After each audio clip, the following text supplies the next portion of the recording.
Hope you liked our little tribute to Primetime League there. We wanted to put some awesome production value in place.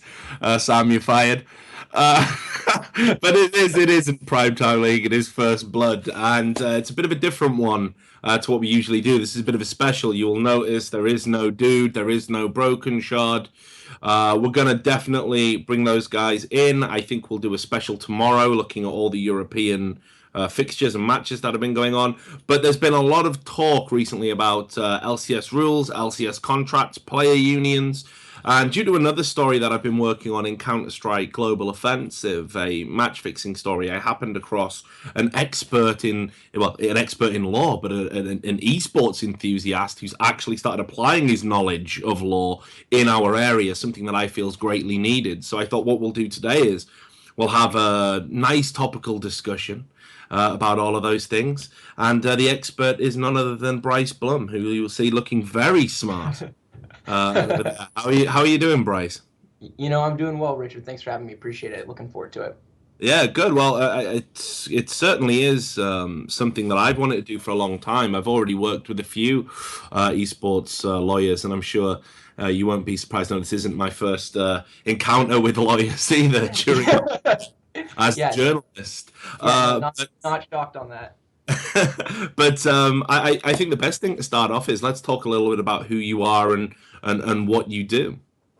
Sure. So, my name is Bryce. I live in Seattle, Washington, over here in the States. And I am a practicing attorney that's developing a practice in esports law. And essentially what that means is I'm, building a book of business for anyone and everyone who's involved with the esports scene. So my clients are anything ranging from players or teams or some tournament organizers, things like that, and also peripheral companies, third parties, really anyone in esports.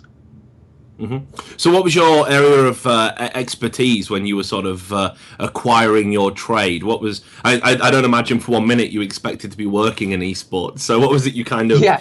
focused on? Yeah, no, I skipped the esports legal track, which is prominent in law schools across the states, as you can imagine. Actually, it's funny in law school, there aren't majors or specializations. You kind of can take a certain amount of, you can take more electives in a certain subject, and so you can start to build up more knowledge in that. But most lawyers, I think, would agree that law school doesn't really prepare you for your career in any sense. They teach you to think like a lawyer in law school, and then they teach you to be a lawyer once you graduate.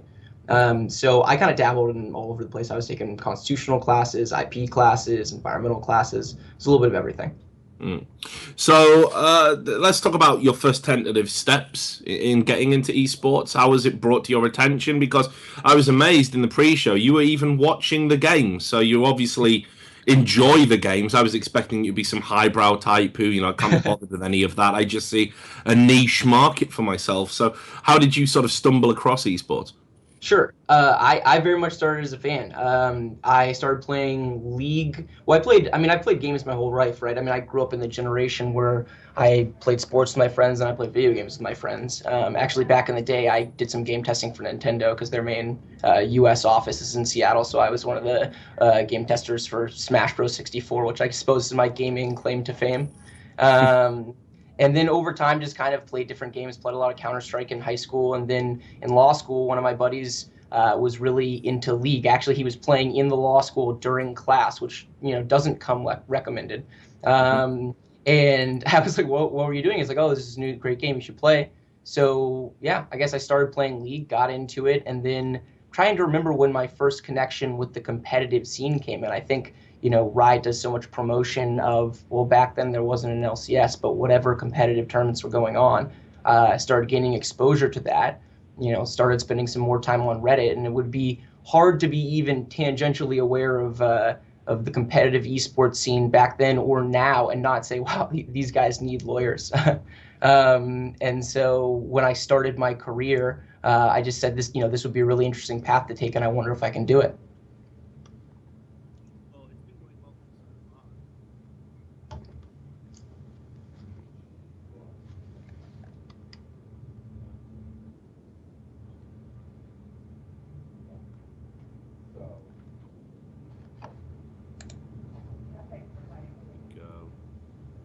How's Nice. that? That was That no, been? that was good. That was a good primetime league homage. Nice job. Yeah, no, it's going to keep happening now that we've made a joke about Primetime League.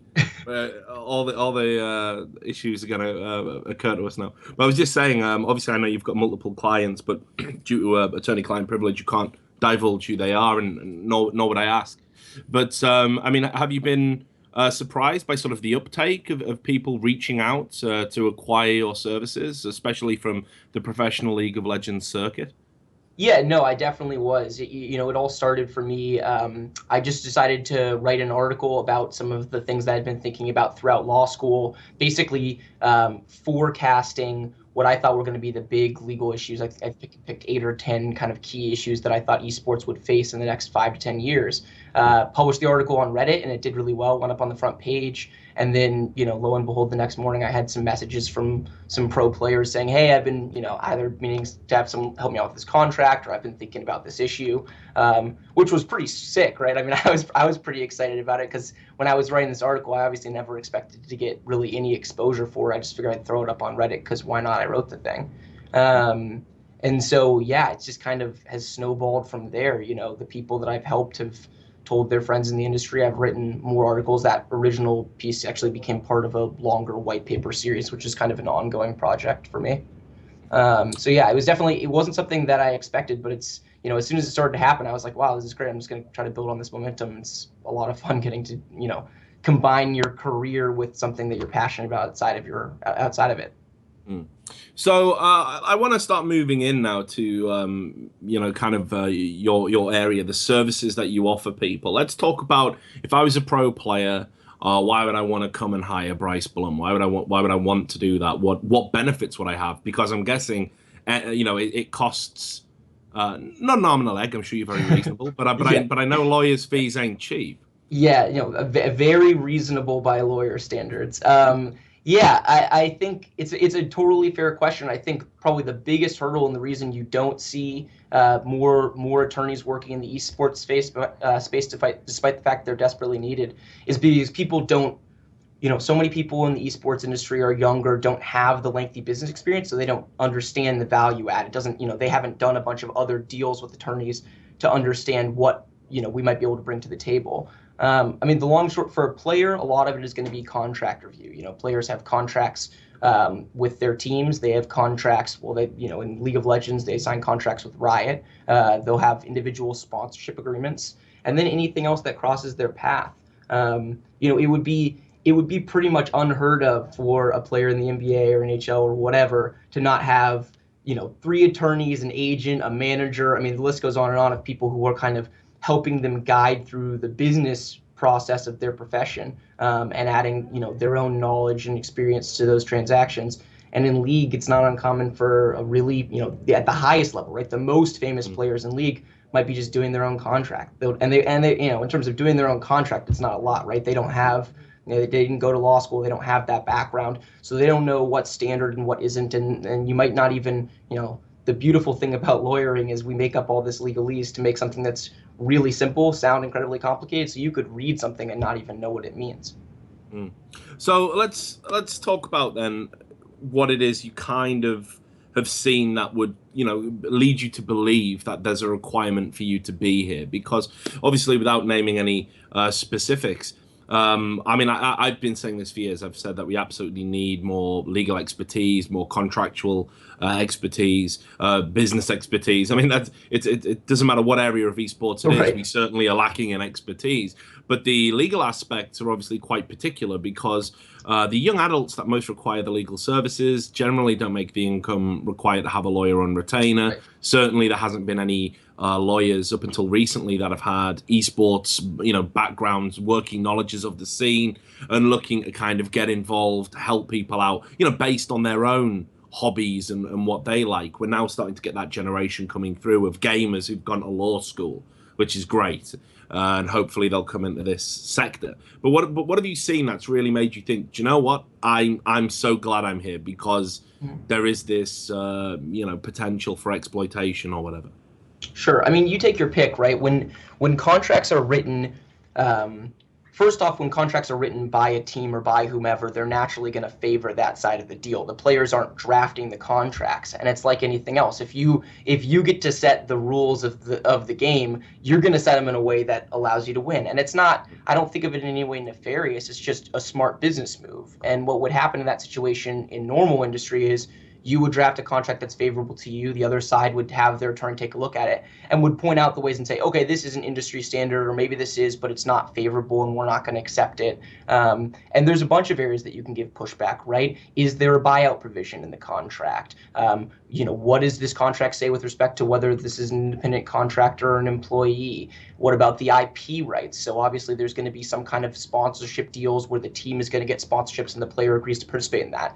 What are their obligations with respect to that? Can they go out and get their own sponsorships?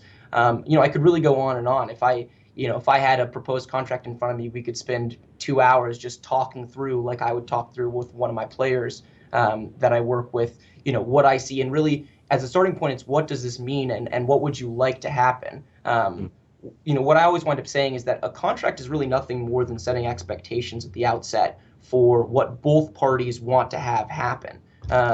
And what I find in going through these agreements is I'll describe a provision to a player and they'll say to me, oh, well, that would never happen. The team would never do that, or that, that's just very unlikely. And what I say is if that's true, then they won't give you any pushback whatsoever in changing it. Because if you think this isn't going to happen and they think this isn't going to happen, there's no reason for it to be in the contract, or there's no reason why we can't tweak that language to kind of avoid that loophole or whatever the specific situation is. Well, could you give us an example of one such loophole? Again, nothing specific, just a generality. Yeah, I think, off the top of my head, a big one that comes up is IP rights, right? So the teams are going to require certain. I'm sorry, I'll try to get away from the acronyms. It's a bad lawyer habit. So IP stands for intellectual property, and that's a big part of any player contract. It's the intellectual property rights granted and the rights of publicity. Essentially, the way this economic relationship works, the team has to be able to go out and get sponsorships, and they use those sponsorships to generate the income for the team, in theory, to cover all the overhead of the team, including the players' salaries, and then actually make some money, right? So you're a successful business. And so the players are going to have to grant certain rights. They have to say to the team, you can go out and get sponsorships on my behalf. I agree to participate in those sponsorships, etc.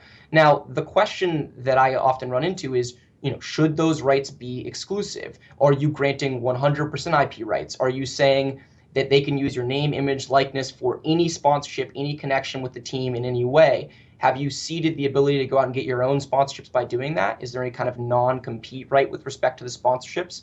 And also, what's the time duration?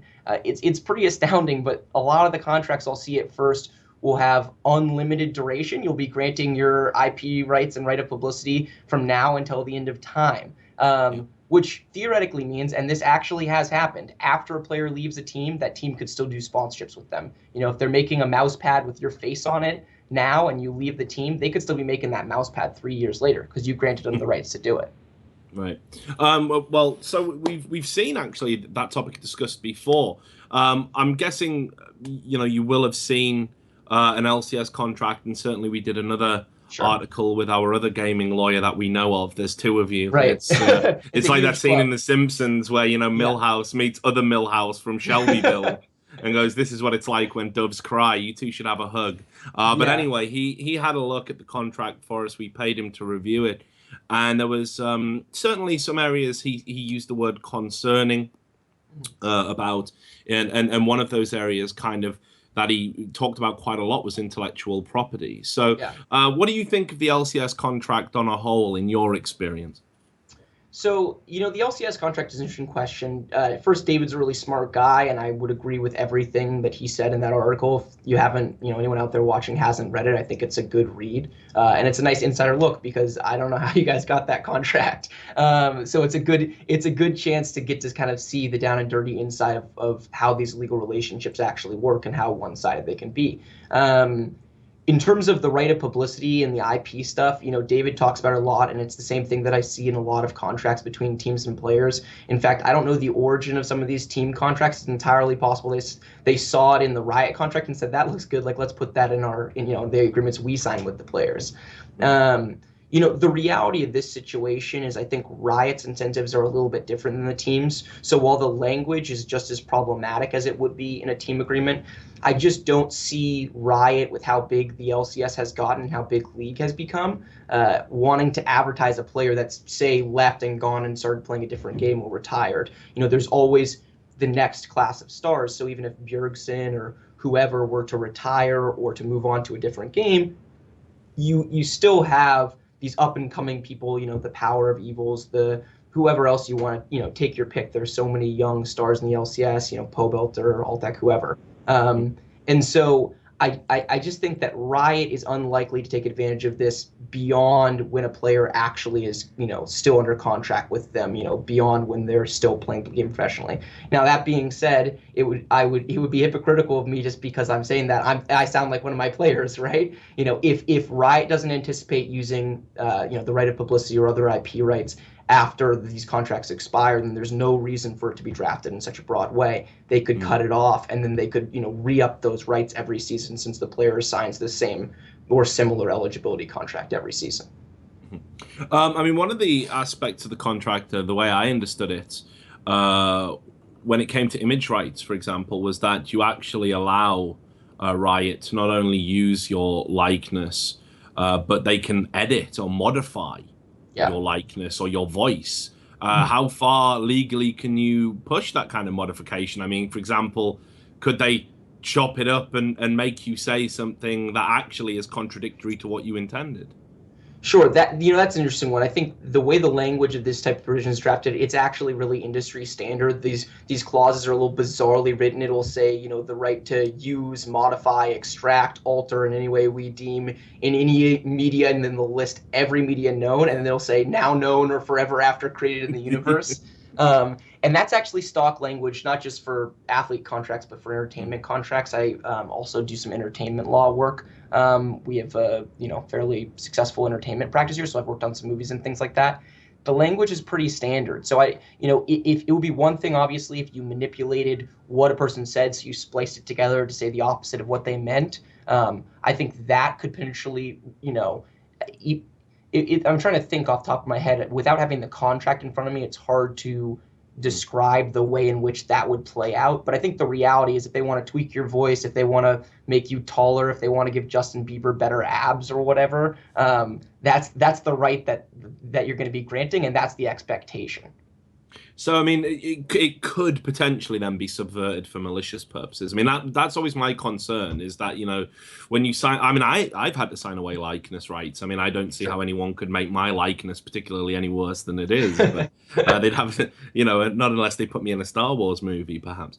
But the idea still of doing it was very... I had to wrestle with it a little bit. I had to kind of think about, what I would actually be signing away, what... potentially I could lose in future if someone were to have the right to modify things that I said or done. While I don't think there would be any great benefit in Riot doing it for a current player, perhaps ex-players, because again there's no stipulation as to for how long they can do it. Sure. Perhaps ex-players might have a concern. Sure. I suppose it's theoretically possible. The more likely scenario where it comes up isn't, them tweaking around to make you say something different, or, actually modifying what you say, because that's different than the rights you're granting, right? The rights you're granting are them to actually use and put it together how they want. But if they were to, I don't know, do a voiceover and then use the voice rights that you grant them to simulate your voice and make you say something completely different, it would be kind of a different situation. But the way this comes up is actually, let's say hypothetically some ex-Riot down the road, they have fairly strict anti-gambling, anti-alcohol, whatever rules right now. Let's say they change it. Let's say Captain Morgan gives them a huge sponsorship deal and says, whoa, maybe we should change this rule. And then they use an ex-player's likeness to promote Captain Morgan on the ad. First of all, with the way these contracts are written, that player is not entitled to a dime of it. Riot would keep 100% of that, even if the real value being added is that player's likeness, right? The famous player, Faker, whoever.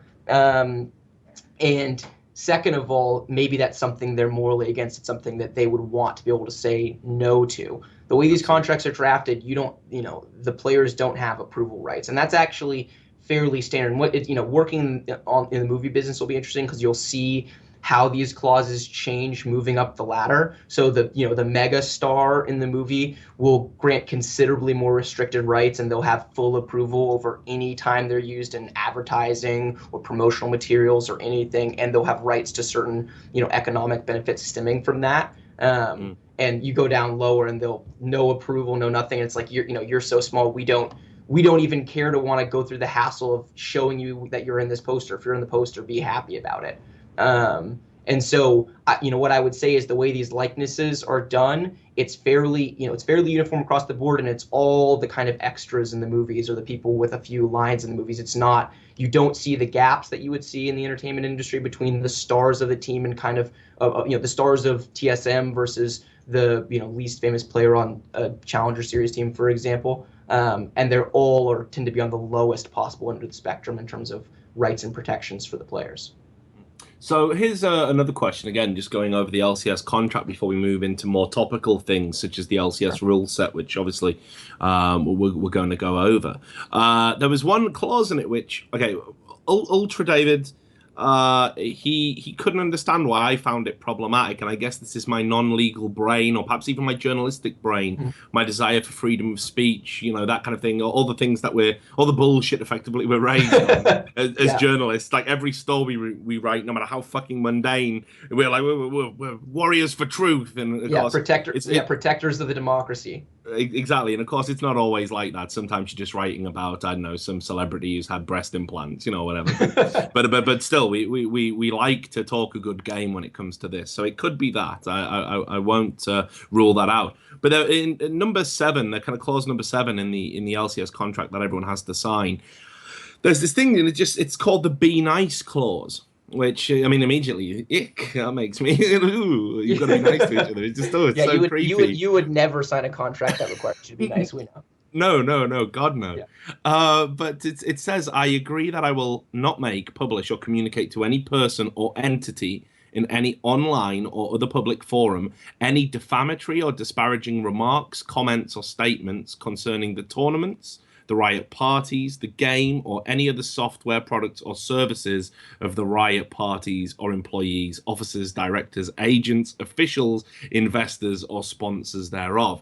Which effectively says that all of Riot and its subsidiaries, partners, everything else, and indeed the game itself, if you have signed this contract and you then go on to be critical of it, you can be held liable for punishment. Now, these kind of clauses in contracts always make me feel very nervous and uncomfortable, because I think effectively you're suppressing someone's right to criticize.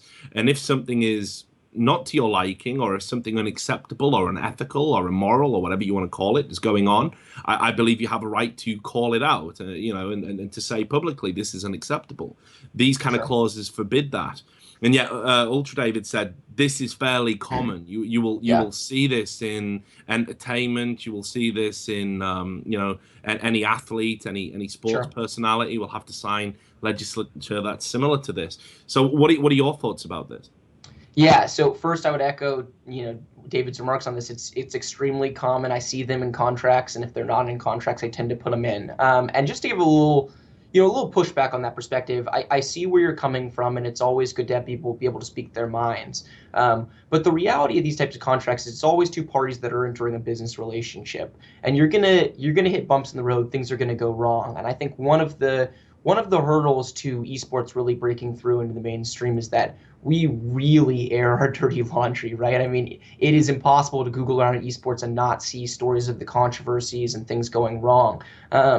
And I think it's overall bad for everybody. I think the reality is that if something's going wrong, the solution is to try to fix it internally to see if you can work it out. And depending on how these contracts are structured, this might not survive the termination of the agreement, right? So if something goes, if you are absolutely wrong, right, they fire you and they stop paying you even though they don't have the right to do it. Now, depending on how the contract is written, it's called a non-disparagement clause. The non-disparagement clause might not survive the termination of the agreement. So then afterwards, you might have the ability to say, hey, this business relationship is over, and here's what was going on during it. Now, if it's written, if the lawyer's worth his salt, odds are they want that clause to survive termination, but you'd be surprised how many times I'll see that it doesn't. But on the one hand, I understand the perspective that being able to create publicity for wrongdoing is really power, and I think that's why so many players or teams or whoever is being wronged. And it's not just players, right? When a team agrees to play in a tournament and the tournament organizer doesn't pay them, sometimes their biggest weapon is the ability to go to someone like you and get their story shouted out through a giant microphone, and then that creates leverage. I mean, then the tournament organizer says to themselves, I either pay up what I said I was going to pay, or I risk having a bad reputation and no one ever wanting to compete in my events ever again. So I certainly see both sides of this. I just think if business relationships are going to be successful on an ongoing basis, you can't have one party going out and saying really negative things about the other party while it's happening. And so that's what this is really what this provision is really about. Another thing that I thought I would mention, we've talked a little bit about intellectual property already, but there was another clause in the contract which is called the good ideas clause, which is from time to time you can give suggestions or feedback to Riot. And then they can implement those ideas effectively. And if the idea is hugely successful for them, you forfeit all rights to any profit share that it may generate or any of the positive press around it. And certainly, I mean, without wanting to sound too critical about Riot, because, I do get tarred with that brush. Because I think I'm a kind of a lone dissenting voice in our space a lot of the time. But this to me seems a little bit strange, especially when we kind of contextualize it with a background of Riot have kind of implemented even third-party ideas into their, they come along, they've got the resources, they've got the money to basically, expedite the process more than an independent designer would. So, take the fantasy LCS concept, right, which started on several smaller websites before they developed their own definitive version of it. And they did so after consulting with the original people who had these ideas. What do you think about this kind of idea that, if you have a good idea, because you signed this contract, you're effectively not really entitled to any of the benefits that the idea may bring, be it fiscally or otherwise?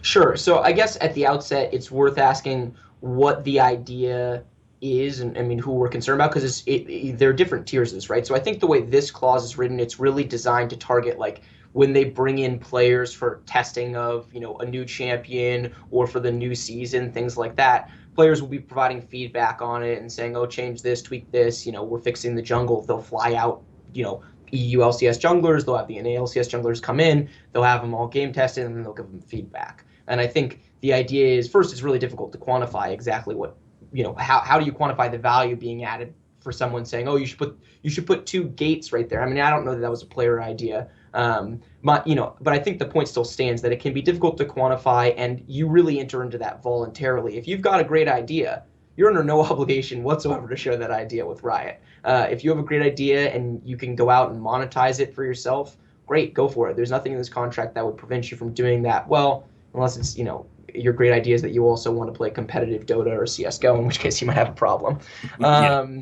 But putting that aside for a second, going back to what you were talking about, like fantasy LCS, you have to ask yourself at the outset if it's something that you can actually acquire like a patent in, right? Can I patent this and actually prevent other people from doing it? And I could go on and on about that and bore people about fair use and the legal standards associated with that. Suffice it to say, it's a relatively complex legal process that depends on whether or not the idea is truly original, whether or not it's a functional idea, etc. And I think that the unfortunate reality is for something like Fantasy LCS, it would be very difficult for someone to patent that. And so if someone else is out there trying to do it and doing it well, yeah, Riot has these crazy resources and the seeming appetite to do everything involved in this space, right? To produce the talk shows and to have the fantasy sites and to host everything on its platforms. And so I'm not sure there's much that we can do about that, particularly since a lot of the people you're talking about, they're not signing agreements like this. It's not like they're signing away rights to the ideas they're providing Riot. If some independent third party comes up with a great league-related idea and Riot wants to mimic it and use its infinite resources to, maybe one-up them on some level, there's not a lot that person can do unless it's something that they have a valid patent for. Okay, well, I mean, I don't think we need to labor the point too much on that. I mean, when you express it in those terms, it kind of is, I guess, ultimately fair. We see a lot of aggressive moves around patent law as well. You know, Yeah. for example, Riot have been embroiled in this themselves, I think, where they've tried to patent ideas that they know. It's Yeah. what they call nuisance patenting, is it? Mhm. Is that the term? Yeah, the lovely term in the legal industry is patent trolls.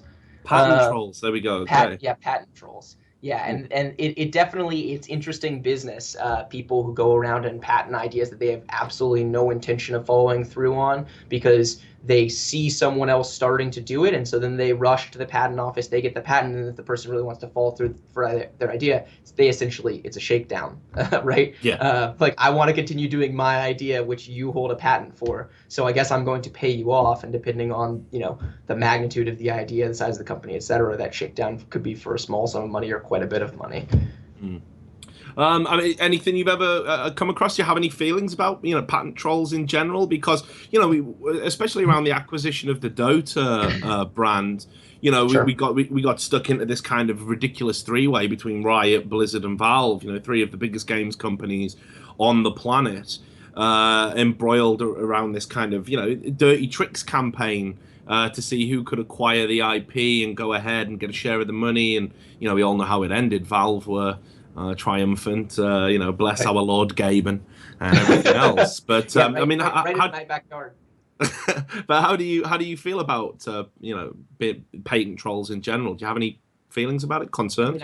yeah, definitely concerns. I'm curious the extent to which this plays out in the esports space. Mm, Separately, it's a major problem the patent bar is trying to deal with because the whole purpose of intellectual property law is to protect people who have invested in creating an idea, right? The United States is a place, and patent law is very different in some other countries, but here we really value the originality and the ingenuity it takes to come up with like a truly great idea. And we want to create some form of protection for that person to be able to pursue this genuinely unique idea and to reap the rewards of it. And so, yeah, patent trolls, generally speaking, are a huge problem.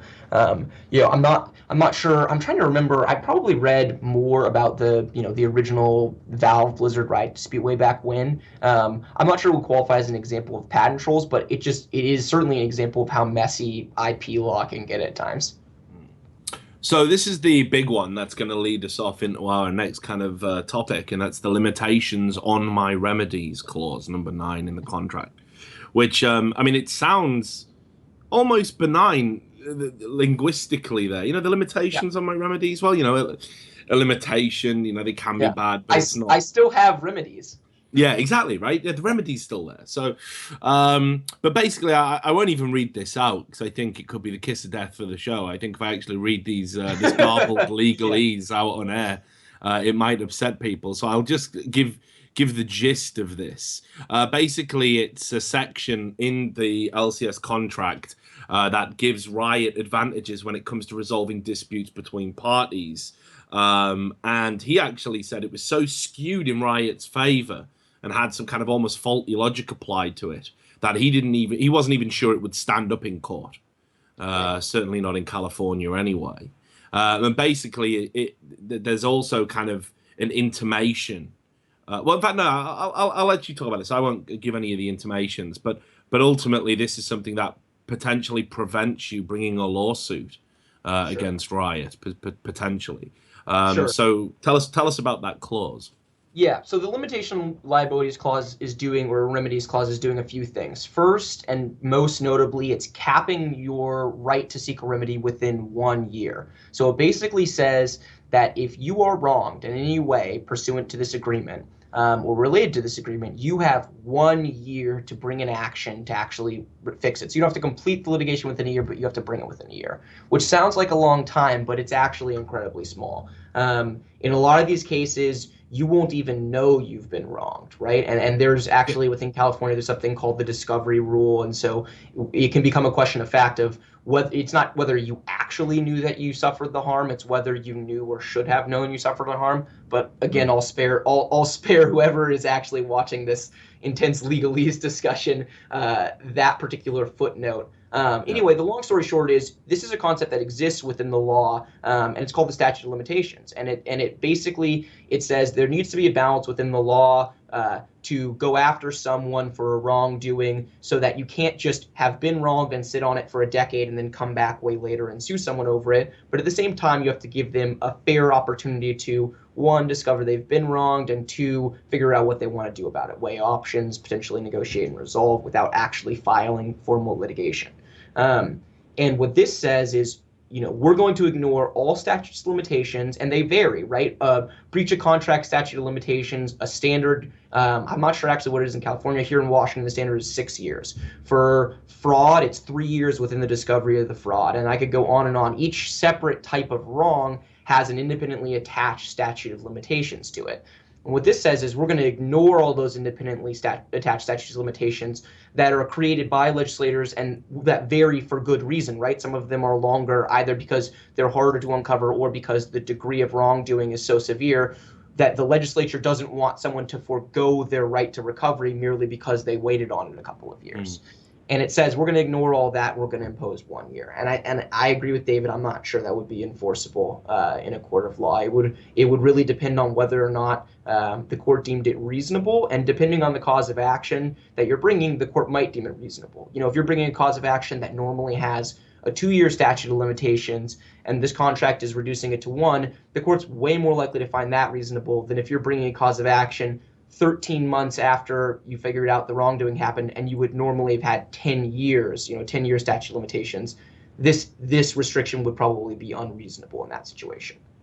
I mean, I don't know if we have any equivalent of that in the UK. Certainly, we're still seeing celebrities that have been embroiled in sex scandals being charged 20, 30 years later based on testimony, actually. Not even necessarily, I mean, there's no forensic evidence or anything in after so much time has gone past. And I actually first heard about the statute of limitations through one of my favorite stand-up comedians, Doug Stanhope. He does a bit in his latest video, Beer Hall Putsch, I think it's called, where he talks about how he basically assisted, he helped his mother die. She was terminally ill and he helped her die.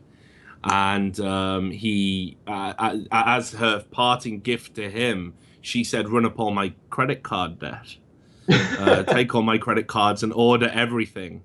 And he makes a joke saying he knows there's an afterlife because his mother bought him all this like awesome shit after she died. But he couldn't do jokes about it because of the statute of limitations, and he waited like 6 years or whatever it was just to be able to do this bit, which is it's one of the bravest bits of stand-up comedy I've seen in a long time. And I promise you, before he did that, he consulted with his lawyer. When can I make this joke? And the lawyer said, "Let me tell you, when the statute of limitations tolls." Yeah, exactly. But yeah, so I mean, do you think this is particularly something that is kind of not devilish? That's a very British thing to say, but devious, a little bit manipulative, and perhaps something you would advise a client to, like, I wouldn't necessarily be signing a piece of paper with that on it. Sure, I definitely think it's one of the more problematic provisions. And as a quick aside, I would say I don't know this definitively. I'm relatively confident there are statutes of limitations in the UK. One of the reasons you'll see things like sex scandals or unsolved murders coming back 30, 40 years later is because the severity of those crimes are so long. In a lot of jurisdictions, there are no statute of limitations for those specific crimes. So we're going to let the state go back and prosecute, a sexual assault or a rape or murder way after the fact, as long as they've got the evidence, because it's so severe. We never want someone to be able to just get away with that because it took us so long to figure it out.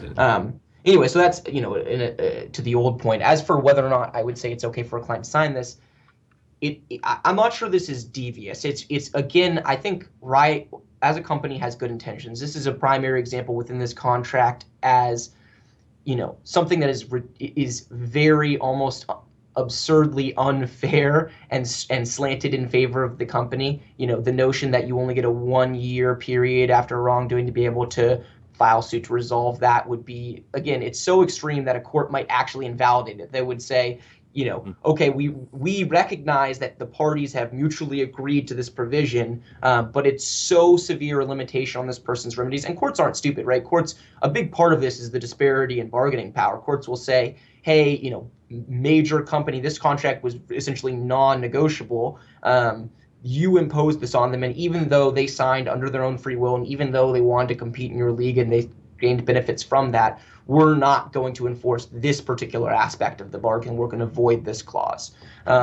So, whether or not it's nefarious, probably not, but it is definitely so severely limiting as to be something that I would highlight in my agreement as problematic. Now, whether or not it's something that I would say, hey, player, don't sign this contract. I mean, the reality is they want to play in the LCS, right? And because of the current disparity in bargaining power and the lack of really any opportunity for players or teams to tip that balance right now, it would be hard to say to the player, hey, don't go pursue your dreams because there's this really unfavorable provision that says if you get screwed over by Riot, you only have a year to fix it.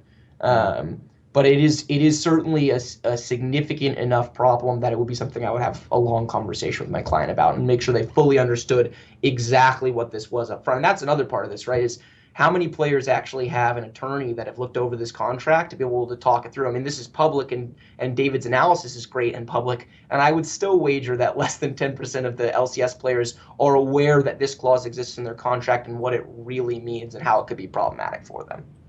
Yeah, and I think it's quite sad as well because the kind of like the de facto guardian when it comes to contracts is usually the manager. I've made this point before, and when I was a manager, and I was representing these young adults that were signing contracts, sometimes for the first time in their lives, they were entering into a contractual obligation. They would say to me, "Well, you've read it." And so is it fair? And I'd be like, well, you're entering into the contract effectively with me or my organization. Like I can tell you I'm not going to screw you over, but ultimately, can you trust me? I can absolutely benefit from exploiting you in a contractual sense. So you should get somebody else, even if it's just your parents or if you can't afford legal consultation. But I strongly recommend you do. You should get a third party to look at this. And they'd be like, no, but if you say it's okay, no, listen, you've got to do this for yourself, please. Like, and they generally don't. They don't do these things. And of course, we all know with managers, it's vitally important to have, if you're a manager of a team organization, of a gaming organization, to have a team in LCS. You've got to. It's the place to be. It's the place that's going to get you the maximum exposure for you and your sponsors. Your bargaining power with sponsors goes down massively if you aren't LCS material. So obviously, managers are saying to players, you've got to sign this. It's not even up for debate. What Riot say goes, because we need you to be playing in that league. We need you. And it reminds me a lot of, again, this quote that I've said on a number of occasions by Benjamin Franklin. Democracy is two wolves and a lamb voting on what you're going to have for lunch. And this is what happens to players, I think, when they actually rely too much on the managers to do their critical thinking for them, which is why I see guys like yourself as so important in the landscape right now. Yeah, and I think it's an extremely common refrain, right? And, I've actually been in that exact situation where I'll be representing a team. I'll have drafted the player contracts, so I've gone through with the team, and they are, fundamentally more fair than some of the other versions that I've seen from other teams. And just because I can recognize where some of these major disparities are, that even the team itself, it's using some old templates tend to get passed around, right? Someone will have a lawyer create it who maybe doesn't know that much about esports, and then it will be structured in a fundamentally unfair way, but it's not like the owner of the team is a legal expert, so if they don't have independent counsel review it, and then before you know it, that contract is the contract being used by 5 LCS teams. But I've actually been in the situation where I've drafted the contracts, I've gone through with my client, the owner of the team, or the manager of the team, or whoever I'm working with, and then the player will say, hey, can you go through this contract with me? And what I'll say in that situation is, you really should get independent counsel. And that's on both sides, right? I mean, a team should have independent counsel, a player should have independent counsel. That's the way the system is supposed to work. So they can tell you exactly what it means. They can tell you what the potential sticking points are based on their experience, and then they can, and this is significant, advocate for you to change it, right? I mean, just because you understand what it means doesn't necessarily mean that you as a player understand how to convey that to someone persuasively to convince them, hey, I'm not trying to screw you here. Let's come to let's meet in the middle. Let's figure out a way to structure this contract that works for both of us. And that's something that you get training on in law school and as a lawyer.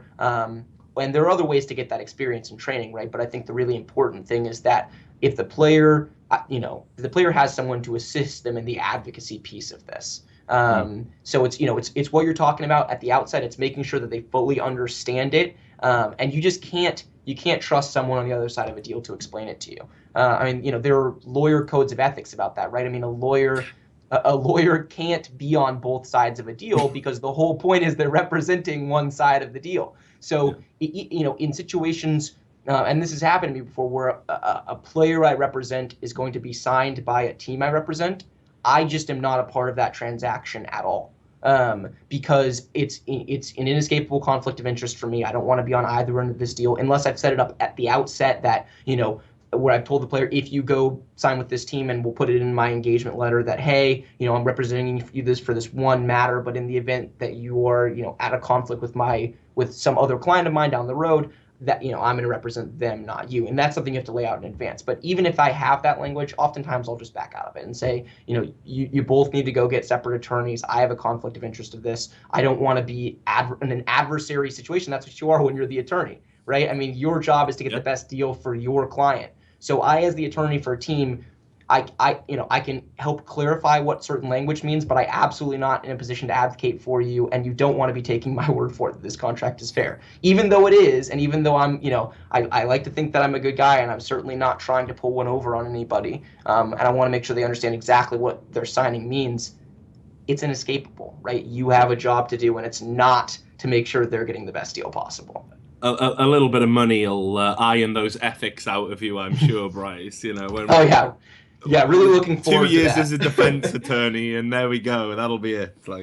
I just watched The Judge the other day with Robert Downey Jr. Oh yeah, sure. I see that in your future. Good, No, I'm good. kidding. Yeah. Okay, so let's talk about this. Is the big thing that you really wanted to kind of address, and I'll just kind of add some qualifying information. Now, obviously, as a journalist who talks to lots of players, one of the things that has been alarmingly said to me on numerous occasions is that Riot has an issue with their players entering into some sort of union or collective bargaining arrangement. In fact, inside sources have said to me one of the reasons they were very keen to try and move away from situations like the Good Game Agency owning multiple teams and this kind of thing is because they were very worried about the potential for collective bargaining. We know that several players have talked about how there needs to be a player union, but shortly after they do, it goes very, very quiet indeed.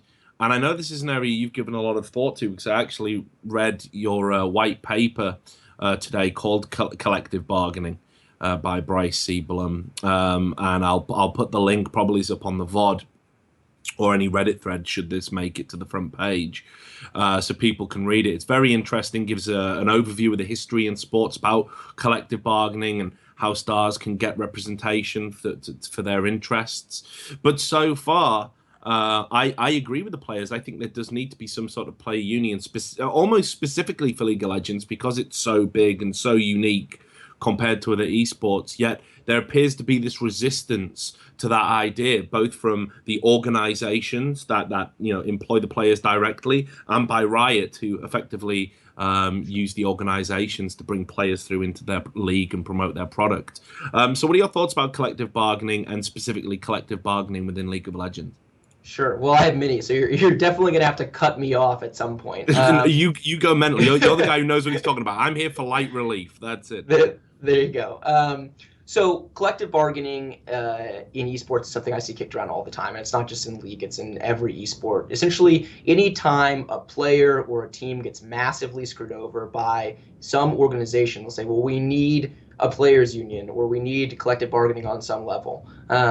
And I think that they are right. Ultimately, I think it's the path that we're going to go down. And you don't have to look any further than the history of every professional sport, which I outline a little bit in my article. I use baseball as the primary example, but I could have picked anything, right? I mean, you can't talk about a professional sports league without talking about the corresponding players association attached to it. And there's a reason for that, right? I mean, at the outset of the formation of a professional sporting league, whoever runs the league has the power.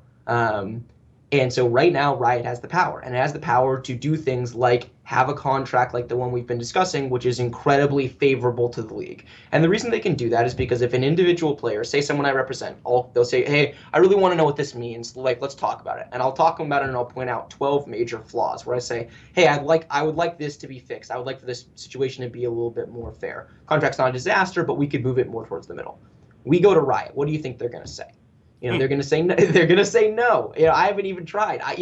This is such a it's in legalese we call it a contract of adhesion. It is take it or leave it in a nutshell. This is not a contract that there's opportunity for significant negotiation. Riot doesn't want to have its legal team negotiating this with every player. Riot doesn't want to have 18 different versions of this agreement based on whether or not the player was represented, and if they were represented, what their lawyer chose to care about. And what the player chose to care about and what they wanted to fix. They want this contract to be standardized across the board.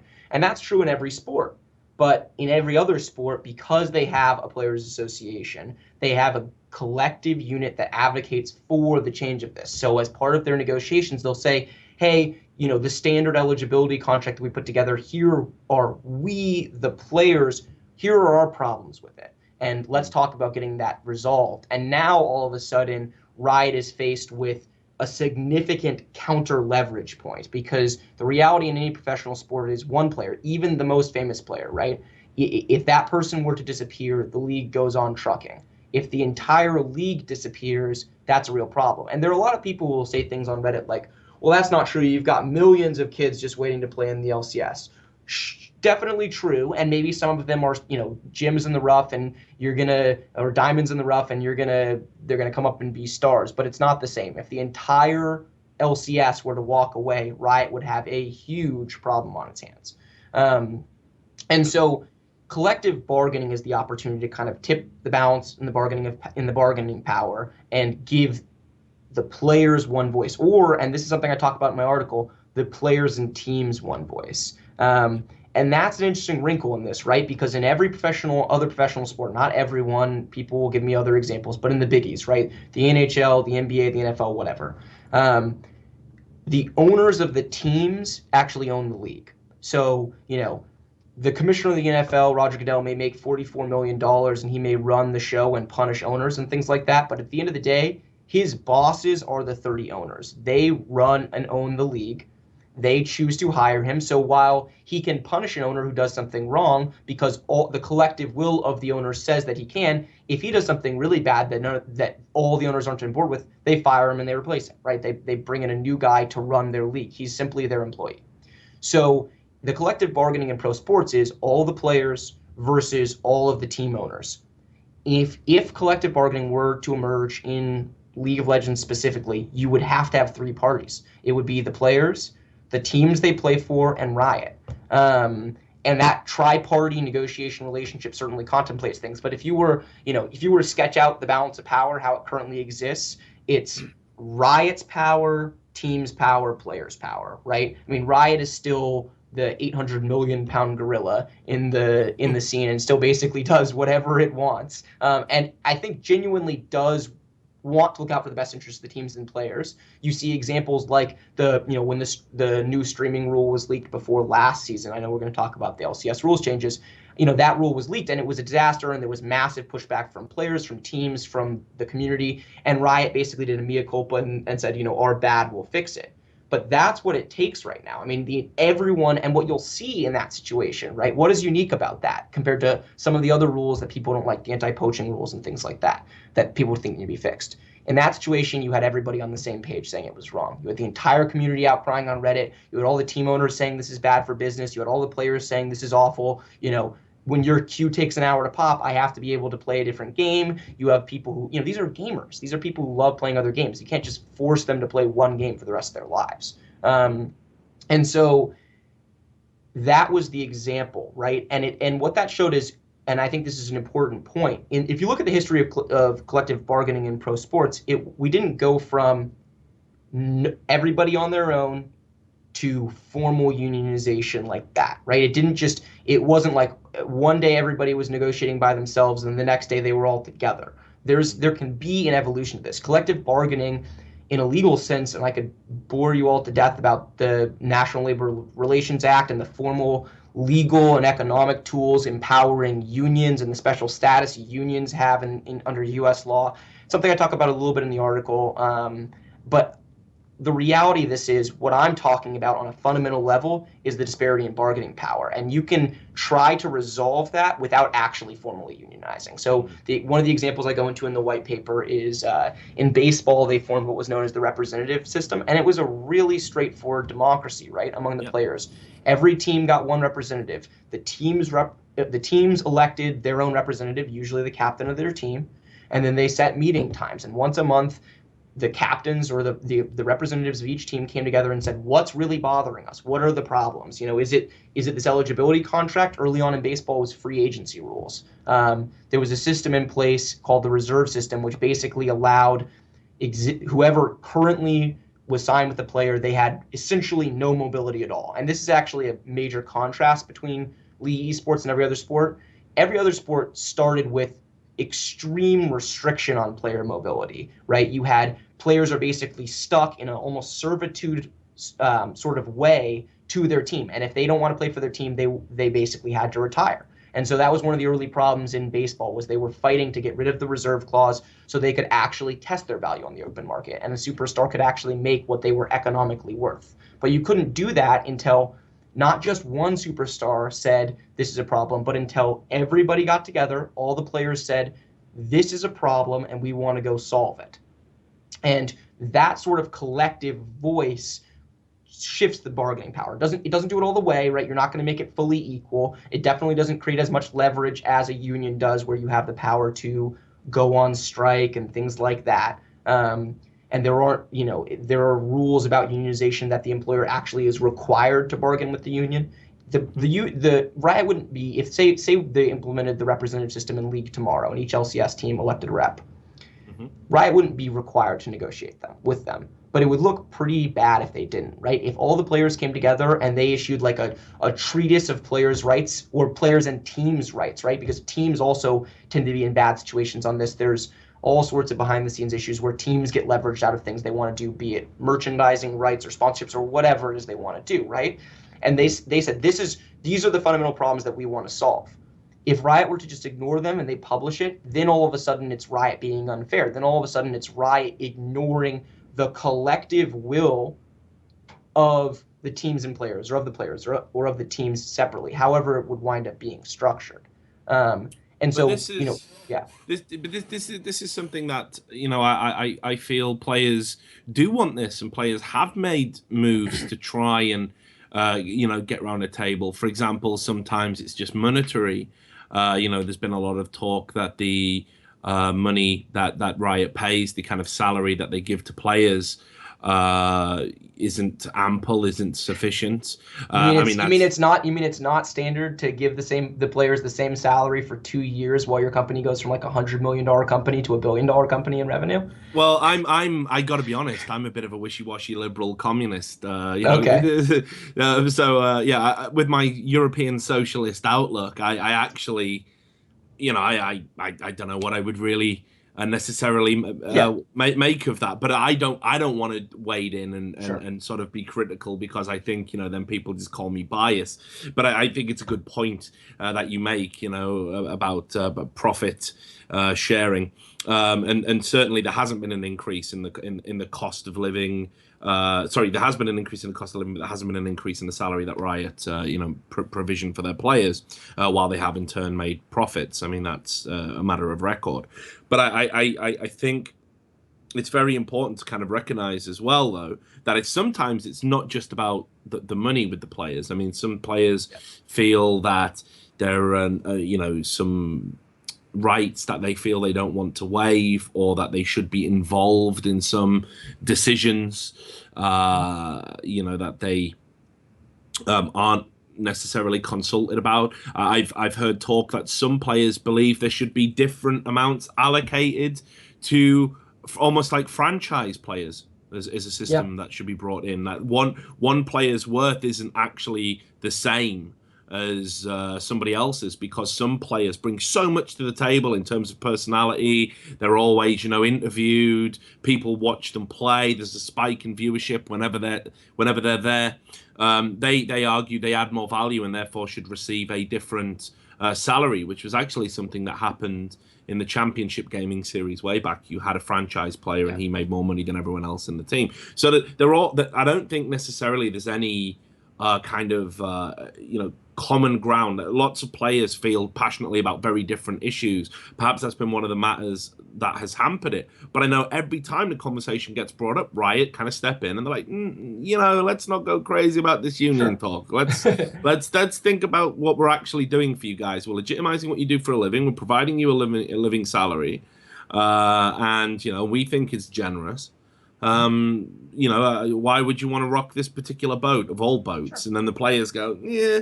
I mean, just the other day, a top level player, said, I'll tell you one thing: you don't fuck with Riot, ever. That's their view, and I'm really surprised, because I would have thought that if Riot, who always bang the drum about how they're legitimizing esports, well, the next step in legitimization is to have player representation, unions.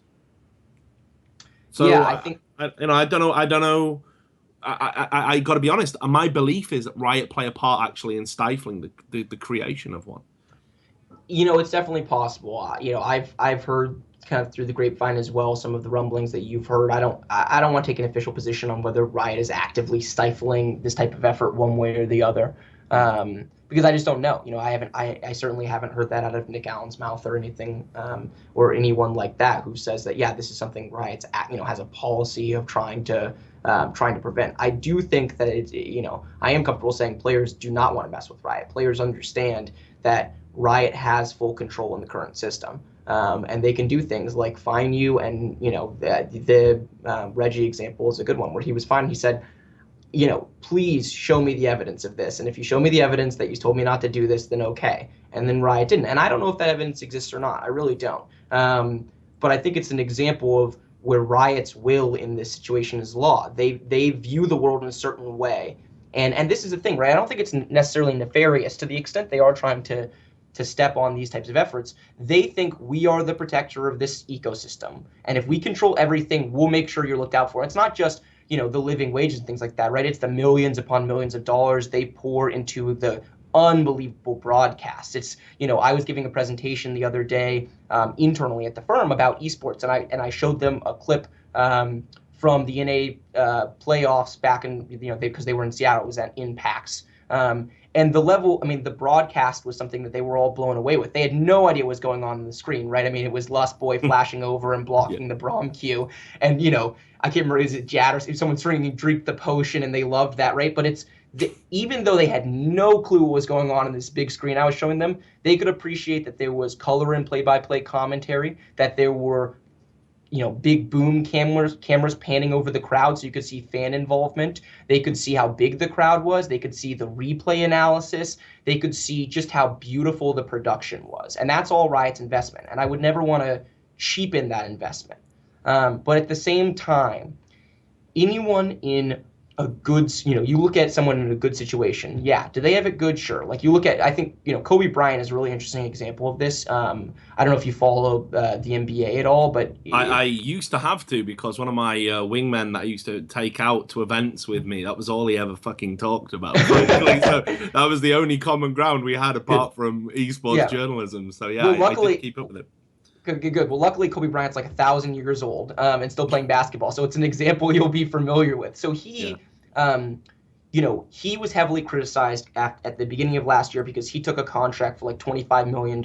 And it was basically consuming the Lakers' entire salary cap. And it's been at the root of their problems. And a lot of people criticized him about this. And the beauty of Kobe Bryant is he's such an open and frank person. He said, look, the economic value I provide to the Los Angeles Lakers can be quantified in hundreds of millions of dollars, right? I fill their stadiums. I increase the value of their broadcasting rights. I sell sponsorships. I do all of these things for them. It's hundreds of millions of dollars. Why should I be taking a pay cut?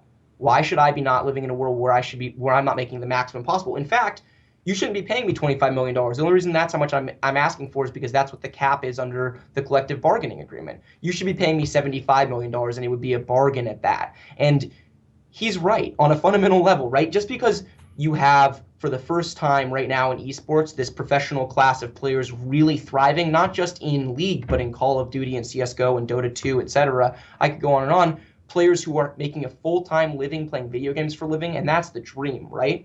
I mean, you're playing video games for a living. But the reality is, if the economic value that someone generates is hundreds of millions of dollars and you're paying them $20 million, it's a bargain.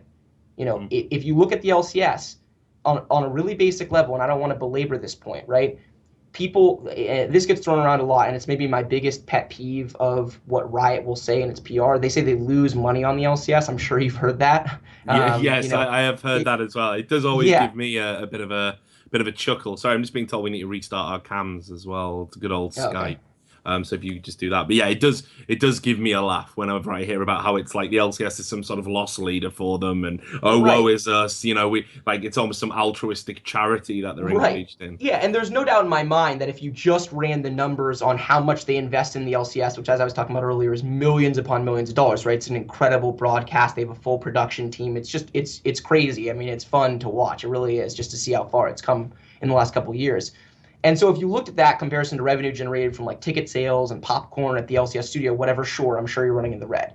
But what Riot figured out before anyone else, and there's lots of really good research on this now, is that esports creates gamers, right? If you the best way to get people playing your game and to create engagement with your game where they generate over $1 billion in revenue last year is to have an incredibly successful professional class of players that make people love your game, want to go back. They see their favorite player play some champion, and then they go on and buy the champion. And they buy 5 skins for the champion, and then they buy 3 different rune pages for the champion, right? So they're not losing money on the LCS. The LCS is advertisement for the game, and it's phenomenally successful advertisement. It's why it's the most played video game in the world. So, these two things correlate. And this is a long-winded way of saying, I understand players and teams might not want to rock the boat. And I understand that they are, compared to where esports were 5 years ago, in an amazing position where a lot of them are making 6-figure incomes or whatever. Teams are generating significant sponsorships, and it's growing all the time. And so they're in a great position. But that doesn't mean that the position they're in is fair, right? Because while they're in a good position, Riot is killing it. Riot is growing at an incredible rate, and they're killing it because they're doing a lot of really good work, and they're deserving of the success that they've had. And I would never begrudge them that success. I just think in order for this system to become fair, the players and teams need to also have a significant voice in the process itself, not just in what their salaries are, but how LCS rule changes are done and what the eligibility contract looks like and everything like that. And they just don't have a voice in that really right now. I mean, they might get asked, when poaching rules become a big deal. Nick Allen might talk to some owners or at the owners conference, which happened about a month ago, and say, hey, here's this issue. Let's talk it through. How can we change this and make this better? But Riot's under absolutely no obligation to take what the owners say or what the players say, and those parties don't have the leverage to actually not force them to do anything, compel them to do anything, right? They can't even strongly encourage them. At most, you just get scattershot, like someone voicing a vocal opinion, and that's kind of what happens with this. So just before we go to the break, there's a couple of things that I want to just ask around the unionization issue. I do another show, which I believe you might have called into before. Trash Talk, right? No, I didn't. It was a different attorney, but he was a A smart guy. different attorney? It was a Oh, different. God. I don't think he I does. was so drunk for that show, I couldn't entirely be certain if it was you or not. I have to drink quite heavily for Trash Talk to get through it, because you know what it's like when it's a phone in. You never know what's going to be on the other end. And as you've seen from the production value in today's show, Sam can't always be trusted to vet the calls. Yes. I love you really, Sam. But he was asking quite a lot about how, again, similar to what you're saying, unionization, how you could have representatives for teams. I had a call just the other day on the latest version of the show where the guy was saying, look, I think there needs to be an esports union, a players union, but how would it start? And I was trying to explain how actually it's incredibly difficult. Yes. because there's no way to have, first of all, impartiality. The people who've got the means to just set one up and have that slush fund of money that would be necessary for all of the kind of work, the legal work, hiring people like yourself, all of that sort of stuff. Um, they would inherently be biased because it would be their money we'd be using. So it would need to be someone so far removed from esports, it would make you wonder why they would invest any money in the first instance. Then you've got the problem, of course, of who would control it, who would decide who gets what, which issues are worthy, of addressing. And the way a trade union works in the UK, I've been a trade union representative, is of course everybody pays the subscription fee, and for that subscription fee, you are guaranteed access to an experienced, union representative or shop steward, as they're sometimes called if they're on site, as part of a business for anything that you so require. That is what you are paying for, that service, and the union has so many members that collectively it's fine. Even if you're embroiled in some long battle with your employer and you have to utilize more resources than anyone else, everybody understands that should the same thing happen to them, they'll be able to get the same resources for the overall annual fee.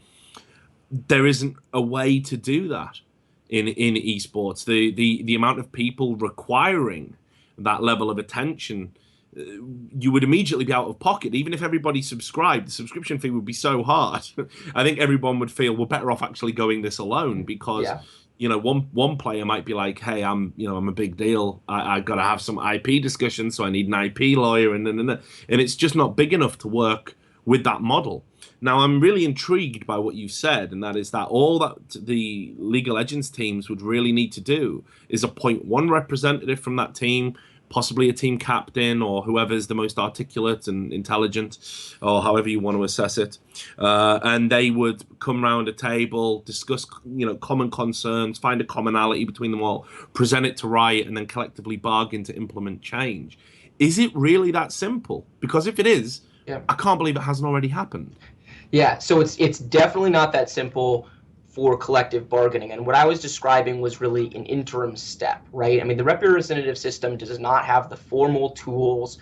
It's not going to do some of the things you're describing, right? Where you have access to the union representative or the attorney who can come and consult with your case. And if you're getting poorly treated by your team or by the league or whoever, that they would actually go out and advocate for you. What I was describing is the first kind of taking the jump where they all come in together and they say, let's talk about these issues and let's make a statement of things that we can agree on, things we disagree on. And, it's not uncommon, like for a players association, to disagree about issues. You've got the LeBron Jameses in the discussions who want the maximum salary to be increased and as much as possible because he wants to make $50 million a year. And then you've got the guys at the bottom who say, well, we got to make the league minimum higher. And they're all balancing this out against what is going to be, an overall conversation where every player agrees we want the salary cap bigger, because if the salary cap's bigger, everybody's salaries are bigger. So there are going to be issues they agree on and issues they disagree on. What I was describing was the first point where they come together and have that conversation. And there's no fee attached to it. There's no, lawyer that you all have that is, running, that acts as, for collective bargaining, there's always going to be a bargaining agent. It's usually a lawyer. It's the person who represents, you'll have basically the head of the Players Association. And then they'll have a huge staff of lawyers underneath them that will help out with issues and other representatives and people who do other things, right? The formation of a union is an incredibly complex process, and there are a lot of hurdles to get over and questions that need to be answered, like, if we're forming this union, is it just for League of Legends, or is it for all esports? How do we define all esports? What sports do and do not get to be part of the club? Are we doing this for teams and players collectively, or is this just players and the teams are on their own? Or is it going to be teams and players and Riot, or however this works, right? There's a million complexities to this, and I would never want to suggest that we could get this done like, oh, just start right now and you'll get it done in a few months. No, it's just not going to happen. What the representative system allowed for baseball was it took the first step towards that process. So it was players coming together and actually having a conversation about what was important to them and then communicating those concerns to the powers that be. And that I do think is easy, right? That just takes the collective will of everybody agreeing, watching this and saying, hey, that actually seems like relatively straightforward. We don't have to do it all the time, but maybe we do it once a month. And maybe we don't even meet during the season. Maybe we're all so busy scrimming during the season, we just kind of roll with it, but we meet a couple of times in the off season, or however you want to do it. It doesn't really matter. The idea is, if there's collective will to start having the conversation, then you've got the ball rolling. And maybe several years from now, we actually wind up with a Players Association esports. I don't know. Okay. Well, what we'll do is I think that's a good juncture to take a break. Obviously, I don't want to. I know that's a huge topic of discussion. We could probably have just done a whole show on that, actually. Sure. But we will take a short break and bombard our viewers with some ads, cream that ad revenue, which of course will go towards your appearance fee. Oh yeah, my significant appearance fee. I forgot to negotiate that in advance. What a bad lawyer. Yeah, I know. We will have to get my lawyer talk to your lawyer, and Sure. we'll bring more lawyers in. Yeah, my lawyer's David, so I have the only other esports attorney. You're out of luck. Shit. I need to find that guy who called it a trash talk now. Yeah. But anyway, we will take a short break. When we come back, what we're going to be talking about specifically are the LCS rule changes. We all saw that changes were made. A lot of them, I think most people have considered them to be a good thing. However, there's a few that have raised a few questions, some that even concern myself. And we had Nick Allen, obviously the overlord, step down from his tower somewhere in Mordor and tell us all about them. So what we're going to do is me and Bryce going to go over those changes and what they mean in about 5 minutes. So go get yourself fed and watered, and we'll see you after the break.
Hi, and we are back. That was the break. Hope you got fed and watered, just like I suggested, because now we're getting to the part of the show that probably is the reason, really, why you tuned in. We like to do that. We throw a bit of knowledge at you, a bit of background, some educational stuff.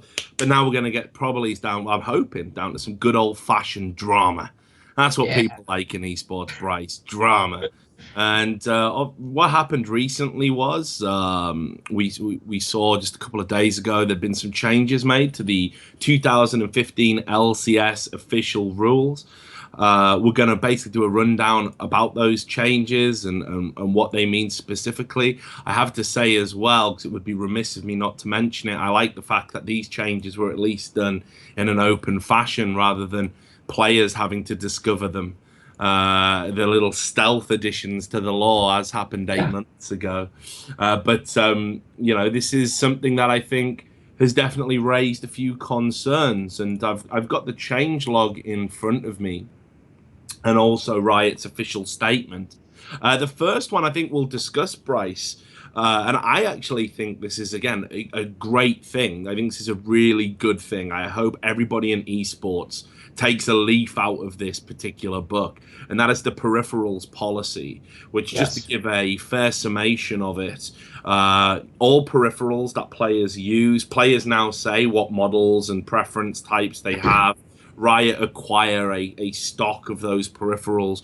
When you arrive at the LCS, studio to film, you're basically getting your peripherals handed to you. So any preference you have is still being met, but you do not have access to those peripherals in between games. And this is obviously very important within the context we've seen where we've got cheating allegations rife in Counter-Strike Global Offensive at the moment. People still accusing Fnatic players, one of the best teams in the world, of using third-party software to enhance their skills. And again, as I said, this is, for me, a huge step in the right direction. I hope everyone in esports can emulate it. And if you're in any doubt, people are saying, well, look, Global Offensive, why would League of Legends do it? This couldn't happen in League of Legends. Well, there's been numerous allegations about top players, high level players scripting. I think now we can safely say, with Riot controlling the PCs, with a tournament referee and an admin behind you, and the fact that the peripherals are given to you as you turn up to the studio, this is one of the most hermetically sealed and fair environments for competition I've ever seen in esports. So, Bryce, what are your thoughts about this rule change? Yeah, I completely agree. And it's easy on a show like this to kind of nitpick some of the things that Riot does wrong, but on a macro level, they do a lot of this stuff really, really right. And cheating is maybe the top of the list, right? I mean, cheating is an endemic problem in esports. It's not just CS:GO, it's Call of Duty, it's wherever. I mean, the example list could go on and on for this, and it's happened for years. Riot, and this is something they committed to very early on, right? When there were big loopholes in the LCS rules, there were still significant anti-cheating provisions. And this is just taking it a step further, really controlling the peripherals.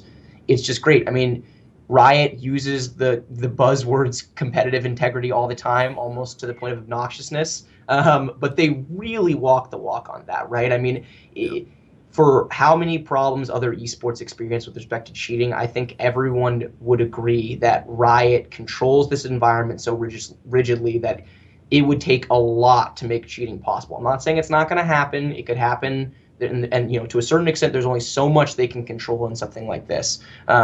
But at the end of the day, this is just another step in many. And there are other examples of this throughout, right? In some of the rule changes, they also restricted phones and any messaging devices from the playing area. There was something where they broadened the definition of cheating and the punishable offense, where they had listed out examples, and they said, just to be safe, we're going to use a catch-all and say, or any similar cheating method, such as signaling devices, hand signals, etc. And it's basically like, look, cheating is going to be a zero tolerance policy. We're going to do everything we can to prevent it. If you somehow get biased and we catch you, you're going to be done. Like there is no doubt in my mind that if anyone ever cheated in an LCS match, that person would be banned for life, period.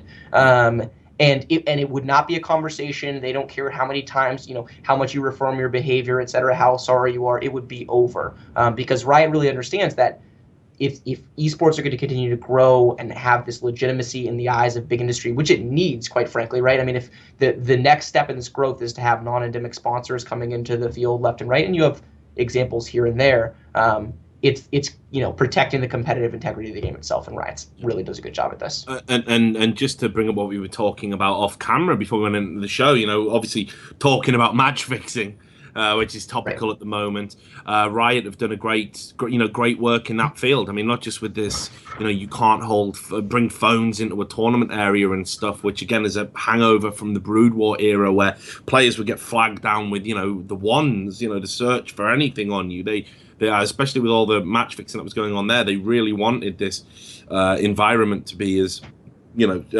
honest and safe as possible to avoid any allegations or any instances of match fixing. Riot have always taken a firm stance on it. We talked a little bit about when Curse and Team Dignitas were involved in that collusion where they were like, look, let's just have a fun game. We'll split the money 50-50 and we won't give away any strats. And Riot stepped in and stamped it right out. And I think rightly so, because I don't think it's ever okay to fix a match or to play a game where, and like I say, unless the game is absolutely meaningless, and I mean meaningless, you should always be kind of enforced to be competitive. I think that's very important. Riot definitely take a firm hand, and I wish other companies would be as invested in that idea. For example, Valve, actually. Right. Yeah, and Valve, as you know, keeps a very, very hands-off process when it comes to their esports. They try not to get involved, with the exception of running the international. They don't really do much on an esports level. And that's, people criticize quite frequently Riot ruling with an iron fist, and there are certainly examples that we could pick out of them using that power for evil. But this is a really good example of how they use that power for good. I mean, it's because Riot is so involved in the esports scene, is involved in every aspect of it, establishes really thorough things like the LCS rules, that they are able to issue game-wide bans and say things like, if this player does something wrong, not just in a competitive match, but in solo queue, if you're not exhibiting the type of behavior we want, we will stamp you out of competitive play, period. There goes your livelihood. And that is really one of the strengths. It's a power that can definitely be used in a way that would be troubling. And to go back to our earlier conversation, it would be nice if there was a little potential for pushback, right? If the bargaining was such that Riot could issue the punishment and then the players or teams were in a position to challenge that punishment. I would like to see that happen. But overall, I think Riot's ability and control in this area can be used for good, and the anti-cheating is just one of the many examples of that. So I want to. Well, I guess we're both in agreement on that. Good change. So I'll move on to the next one, which was their changes to the substitution policies.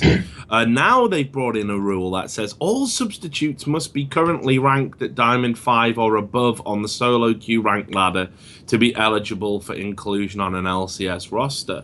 Now, a lot of people said, actually, that's a really low bar, that, anyone can hit Diamond 5. It is very inclusive. But I'm really perplexed as to why they would want to have a threshold whatsoever. If a team wants to put an absolute bronze 5 no name on their substitutes roster, surely it's the right of the organization. Sure. And I just worry about these little creeping methods through which Riot seem to be controlling and influencing organizations directly. What are your thoughts about that?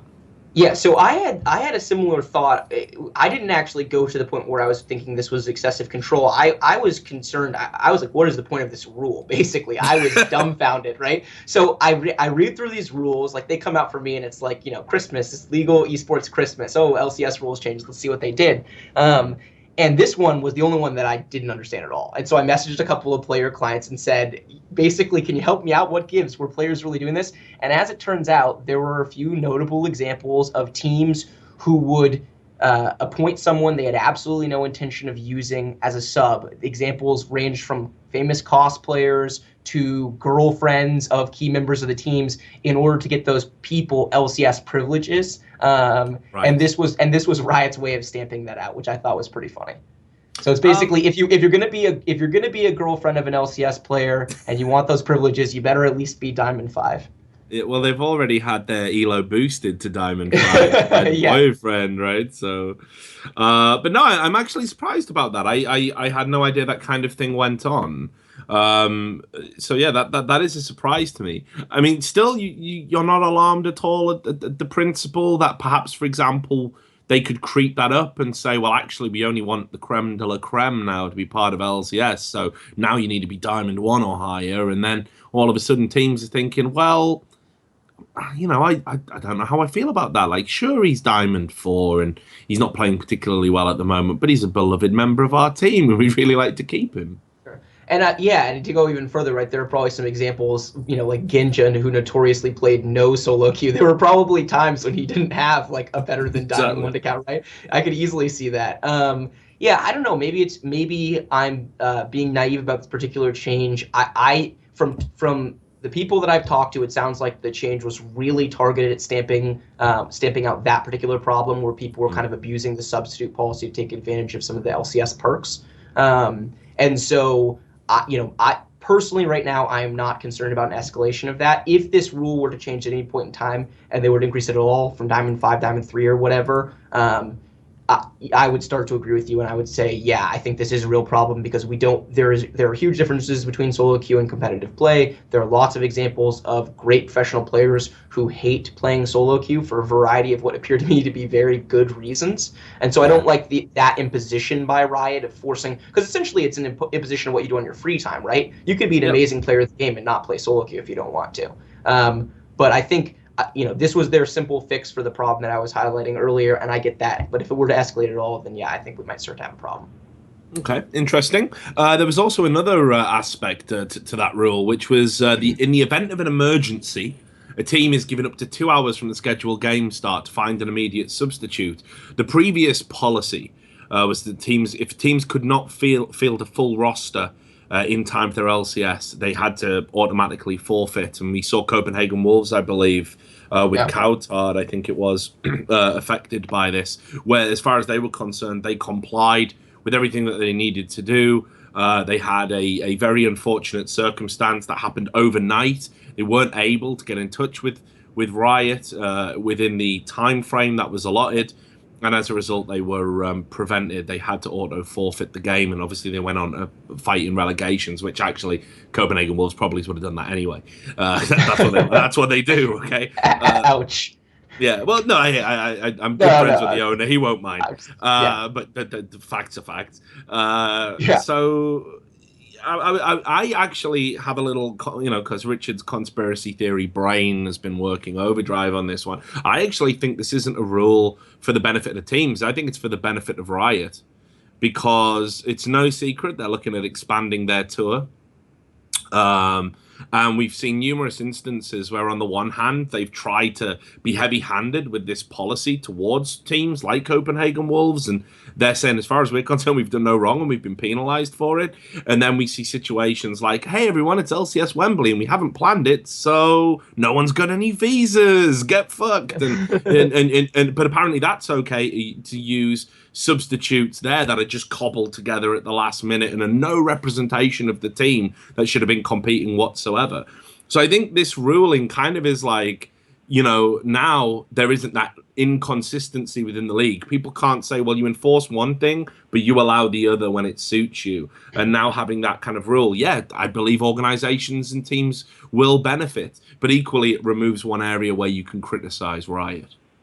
Sure. Yeah, and I see that. And, on the one hand, it enables them to do things like the last minute changes of venue, which obviously it's only really a problem in the EU LCS because NA tends to be stationary, and even if it were to move, in theory it would stay in NA, otherwise it wouldn't really make sense, right? So from an immigration perspective, you don't have to worry about visas. So I think we can agree this is a wholesale positive change for NA at least. As for EU, I could see that. I mean, it kind of cuts both ways. I think the reality is that Riot has so much on its plate from an event planning perspective, and Thorin likes to harp on this all the time, right? Esports won't be great until we know next year's schedule at least before next year, and we know where things are going to be played and things like that. And I completely agree.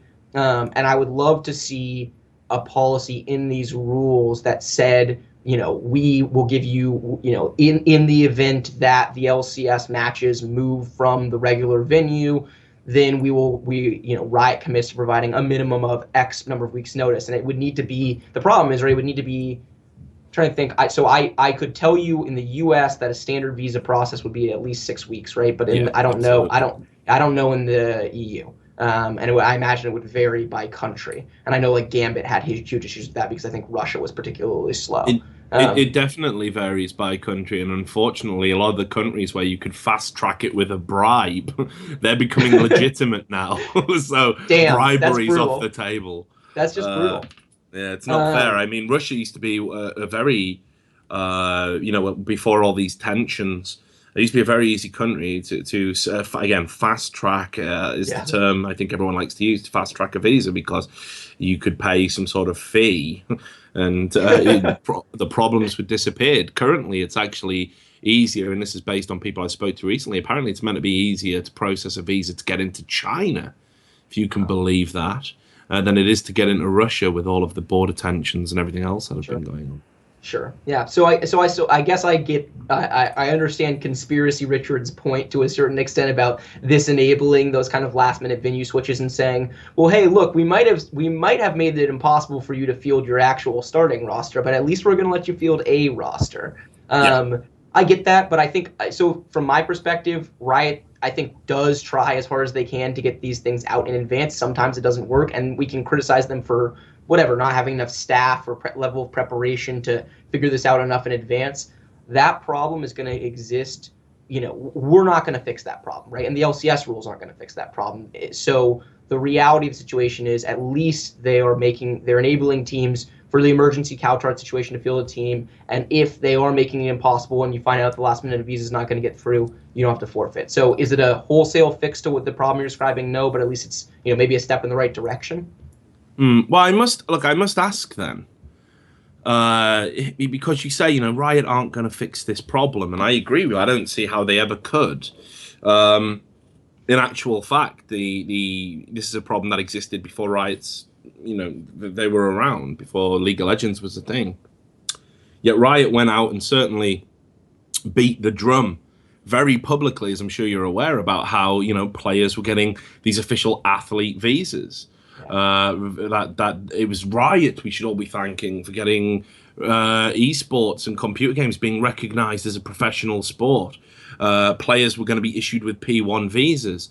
In fact, one of the reasons why you're seeing so many players not able to participate during certain weeks is because they're having to return to their country of origin and then return and apply for a visa and then come back, because they don't have P1 visas. And yet Riot went out there and peddled this myth to people that somehow they had cracked this. They were so highly valued by the American government that it was like Obama was going to come down and be like, yeah, this visa process we use for everyone else, fuck that, man. Games, let's do this shit, Yeah. And it was a lie. It was and a very irresponsible one, because I think there's a serious part to it, and that is a lot of players, I think, had very unreasonable expectations for what the immigration process is like when you try and work abroad. I would refer you to Dexter, who, when he went and played out there for CLG, he spent his first weekend on American soil in handcuffs, and was promptly deported. This is not someone with a P1 visa. This is someone who has found out the hard way that actually immigration law can be very difficult and far more convoluted than it needs to be. So I would have to ask you then, one man to another, what do you think about this kind of disconnect between, on the one hand, hey guys, we've cracked it, but on the other hand, us as two intelligent adults realizing that Riot could never solve that problem to begin with? Yeah, and it's not. So first of all, the immigration problem is not a solvable problem.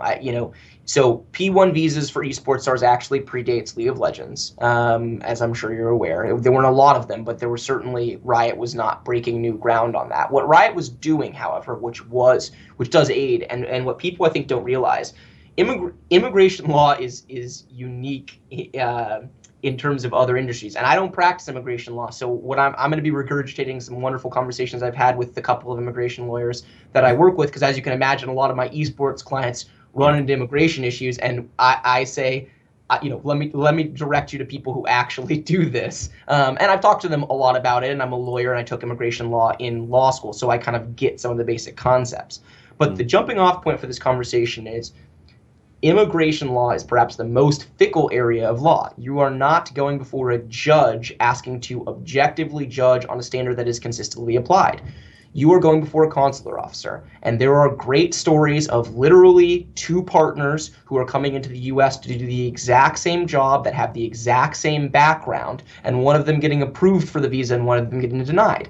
And the explanation is they went to different consular officers who saw it a different way. They're applying the same standard, but there are so many consular officers out there who are adjudicating these decisions. And so whether or So not there's yeah, actual room for interpretation within the legislature itself.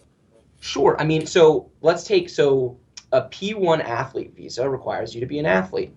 So are you getting an open-minded person who looks at this and says to themselves, and this is where Riot has helped, right? Like, in building the LCS, Riot has given people who are petitioning for a P1 visa a much stronger case than they might have had before in esports. They're giving them a consistent league modeled after traditional sports. So when someone looks at it and says, this is how, the LCS functions in regular season and playoffs and world championships, they say, oh, I can access that, right? I'm a sports fan, I get it, even if I have no idea what the hell esports are.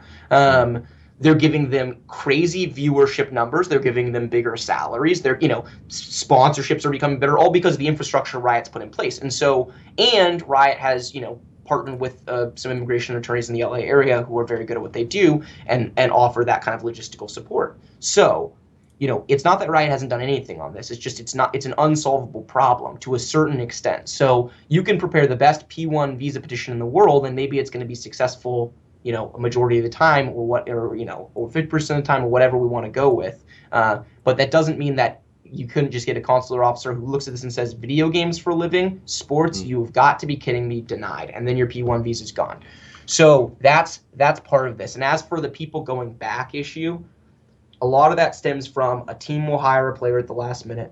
That player will come over to the United States to play, and they will have petitioned for their P1 visa, right? But it won't be approved. And so they will come over on a visa waiver program, or they'll say they're a tourist or whatever. They will come into the country, they will begin playing, and then at some point their P1 visa will go through, but they have to leave because you can't overstay, right? There are time caps on a tourist visa or on a visa waiver program, which is essentially the program that the US and a bunch of other friendly countries are a part of that allows for kind of free-flowing immigration.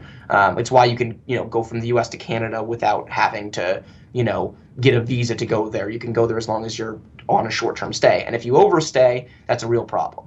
And so that's what's going on, right? They'll petition, they'll come over on the visa waiver program, and then they'll go back to their country and get their P1 visa finalized, and then come back in and be under the P1 visa. And actually, you see that behavior is, well, the question is, does that violate immigration law? And again, I'm not an immigration lawyer, but I can say if you're playing in the LCS, you're getting paid to play in the LCS, that you are likely working in the LCS by basic meaning of that term, right? And if you're working and you're on a tourist visa, then technically you have a status violation. And you see actually Riot acknowledging that this problem exists. And even if the teams are doing it super diligently, if you decide you want a player a week before the season, it's impossible to get a P1 visa done in time. Yep. And you want that player, and you don't want to miss half the season with that player. So it is what it is, right? And you see in these rule changes, they're bulking up the representations that are required from everybody competing in any of their competitions to represent that they are work eligible. And work eligible means they are valid in status and authorized to work. So not just valid in the country, but valid and authorized to work, which a P1 visa gives you, but a tourist visa does not. So, first of all, I want to just say I'm incredibly proud that when you were talking about them reviewing the athlete visas, they had to have an idea of what an athlete was, because they resisted a really easy joke about Broken Shard not being very athletic. And I'm so proud of myself for not butting in and doing it. Yeah. That's what we would normally do on First Blood. And it's more fun to make fun of him to his face, too. He's not here. Exactly. But the other point is, you're absolutely right. There's these status violations, as you word it, going on. And I think any league that kind of operates with that sort of technicality being so openly flouted, I mean, is there not a possibility that, say, for example, a government body could look at that and be like, well, these people are working, and we've seen his visa, we've seen his paperwork, we know he's technically a tourist. Is there any chance that there could be some sort of crackdown, or are these kind of violations actually normal and people do turn a blind eye to them because of the complexities? Sure. So my ability to comment on this is limited to I've asked that exact question of my immigration lawyer friends, and what they will say is it is technical violation of the law. They can be serious if they're discovered. That being said, there are hundreds of thousands of status violations in the US every day. The severity of them, where does esports, the stuff that we're talking about, fall on the spectrum of how much does the US government care about this type of illegal immigration, right? Are esports players stealing jobs from Americans? The buzzwords, the thing that get politicians up in arms, right? Yeah, Um, be so careful. yeah, exactly. So, the long story short is I can't predict whether there will be a crackdown or not on this. It's there certainly seem to be some violations going on, just from the outside looking in, right? I mean, obviously I couldn't be talking about this if I was talking Yeah. about one of my clients' work I've done for them, but just in terms of why players would have to go back to their home countries mid-season, right? And why they have to, why they absolutely refuse to stay. It seems to me like they're worrying about overstaying on some, on a tourist visa or a visa waiver program or something like that. I kind of doubt the government will get into this. And quite frankly, in looking at the rules, one of the things that jumped out at me was, oh, Riot's taking this more seriously. Than they might have in the past. I think they might be realizing the scope of the problem. Maybe they're recognizing some potential liability, or maybe they just don't want to have to worry about this headache down the road. And so they seem to be cleaning that up a little bit and making sure that if anyone is competing, you are representing they are in the country, valid to work. And then Riot theoretically could hold the player or the team or both accountable if you breach that representation, because it's in the LCS rules. See, that's the lawyer brain kicking in. Yeah. That's why you're here. I want to say, just as an aside, one of the things that lots of people have talked to me about as well is, a lot of these players ain't necessarily declaring all of their earnings, and there could be some tax issues coming down the pipeline, Richard. Sure. You might want to look into that. I'm very fortunate. Well, I say very fortunate. It's fucking unfortunate, actually. But I've got an accountant. Yes, very Yeah, fucking when I get the fees after he's, I mean, don't get me wrong, he's great. He's like, well, you can get tax relief for this and you yeah, can get yeah, tax yeah, relief yeah. for that. But ultimately, I still have to pay the dude, so it sucks. As well as the taxes, which also suck. But again, Yes. communist, socialist values, you know how it is. But I mean, so that's a side issue. But I Yeah. think, there are some little legal issues which, I think if we are to truly have a legitimate league, we should probably look at. But anyway, that's Yeah, for another show. Well, I will add to that briefly that the taxes thing is absolutely something I'm aware of, and it's the first question I ask new clients in the esports, or not the first, but it's definitely on my checklist. You know, Yeah, who pays your taxes? Do you have an accountant? Are you on top of this? Do you understand that as an independent contractor, you're fully responsible for declaring income, withholding income, etc. What have you? And make sure that's something taken care of. So if there's anyone out there listening who's involved in the esports industry, add that to your to-do list if you haven't already. My understanding as well is though that the IRS, and again, correct me if this is like some European myth, but an American, obviously I've been to America quite a bit, and I have a lot of American friends. And an old colleague of mine once said the IRS are a unique entity in the sense that there is no innocent until proven guilty with Yeah, them. That you are absolutely guilty if they're if their records show that you haven't been paying tax, and sure, you will need to prove yourself innocent. And the sure. lengths that they will go to, you're just incarcerated immediately. Like, Yeah. pay your taxes in America, or Yeah, you will yeah, be. it's probably not incarcerated immediately. It's probably fined immediately with threat of incarceration. And I will say I have no personal experience with this, but I don't think you want to be on the business end of an IRS audit. That does not sound fun. No, no, definitely not. We're a bit more, again, it probably won't surprise you at all. We're a bit more lenient with that sort of thing in Britain, Yeah, where it's like, you get a letter and it says it appears you haven't paid your taxes. Perhaps you might want to do this. yeah, that'd be thoughtful of you. We're going to fine you the cost of this letter to remind, seriously, to Yeah, remind you of your obligation to good, pay your taxes. It's a much more gentle process. nice. So just something to think about. Anyway, let's get back to the rule changes. So 3.76 sponsorship. Last season, a game publisher requested to sponsor an LCS team and have that team officially promote a competing game. We communicated to owners that given our goals and investment in growing the LCS, it would be counterproductive if LCS teams and players were sponsored by Riot Games as competitors. This year, we are transitioning into an official policy for the sake of transparency, because Riot love transparency, since we'd like to be as open about our stance on this topic as possible. The LCS is a core experience for League of Legends players and Riot Games. It serves as a platform for and celebration of some of the very best that League of Legends has to offer. While there are many great games out there, and we play many of them ourselves, we don't believe it's in the interest of the LCS to have the league used as an advertising platform by competing games publishers, etc. So, and they also had the line, to clarify, we're totally cool with LCS pros casually playing and streaming video games in their free time. We floated the idea of not being cool with that, and then we got a lot of backlash, so we decided to be cool with that. So all of a sudden, we're totally cool with it, but actually we tried to make it a contractual obligation that the players couldn't fucking do that on their own private Twitch channels, but we're totally cool with it. We're totally cool with it, guys. So yeah. Well, they are now. Yeah, I guess technically they're not lying, but maybe, I don't know, but I won't argue that. So what do you think about, again, this is another interesting area of control for me, because I kind of can see Riot's argument that if you had Team Hearthstone, for example, the game they were so terrified of for some reason, even though it's a fucking collectible card game and they're a MOBA, if you had Team Hearthstone playing in the LCS, I'm pretty sure they wouldn't like it very much. And I can see, you shouldn't necessarily give free advertising to competitors, if you want to call it that. Sure. But equally, you give peripheral companies and organizations that perhaps more heavily invest in your competitors. So, I don't know the numbers, but there's probably a peripheral company that sponsors a team that actually sponsors way more Dota teams and is a huge factor in getting Dota teams to events and is prominently featured at the international and things like that. You can argue that actually that's counterproductive and not in the interests of League of Legends and the LCS.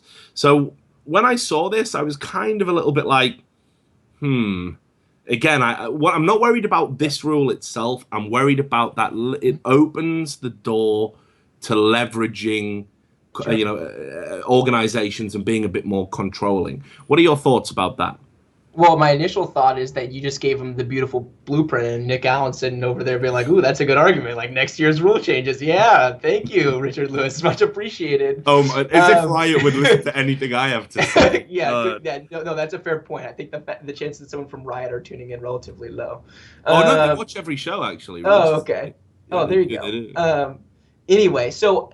maybe this is going to be kind of the fundamental point of distinction for the two of us, because when things like this come up, I don't worry about it. I worry about if the rule change you just discussed, right, were a problem, they tried to leverage any sponsor of esports and say, if you do a certain level of sponsorship of another esport, then no team within our league can also be sponsored by them. That would be a problem for me. That would be a huge problem for me.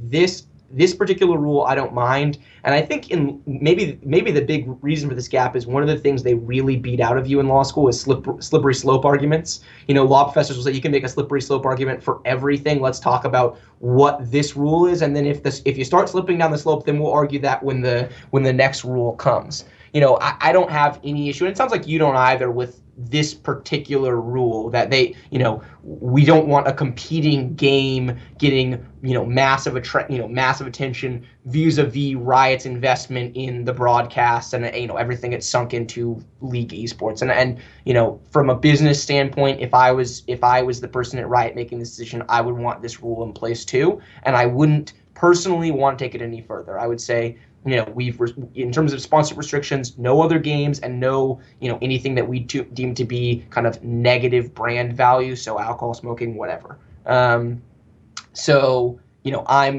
am comfortable with this rule change. I think it makes business sense for Riot.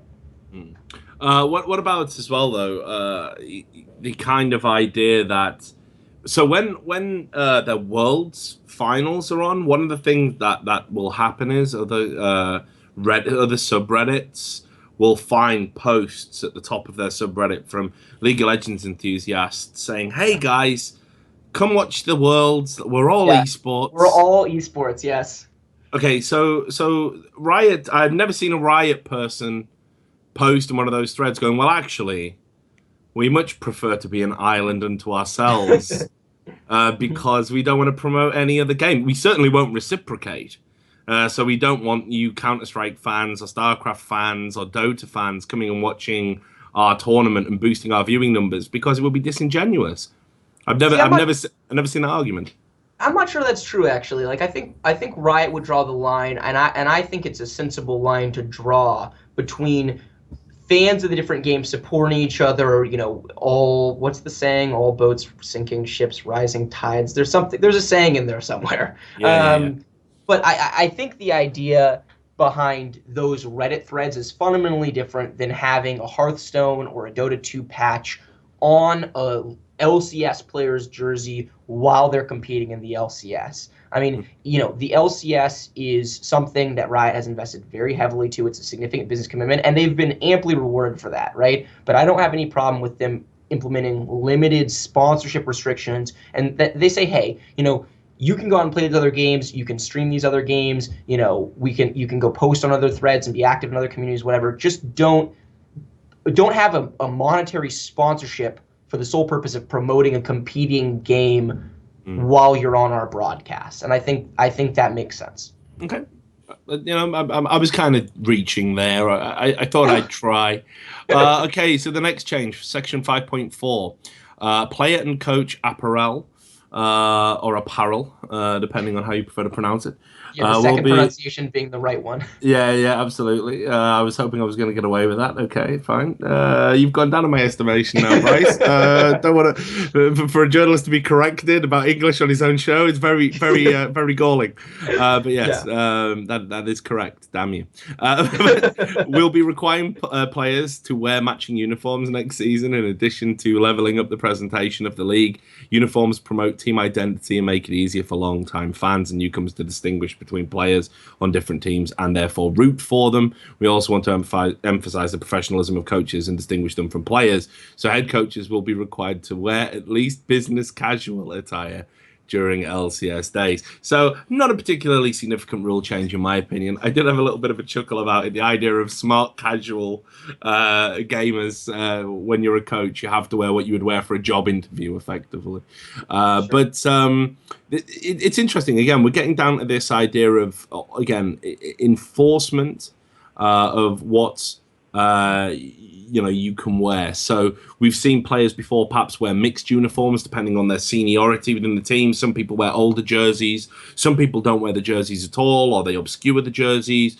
Some people wear different types of jerseys, even though they all display the same branding and have the same team colors.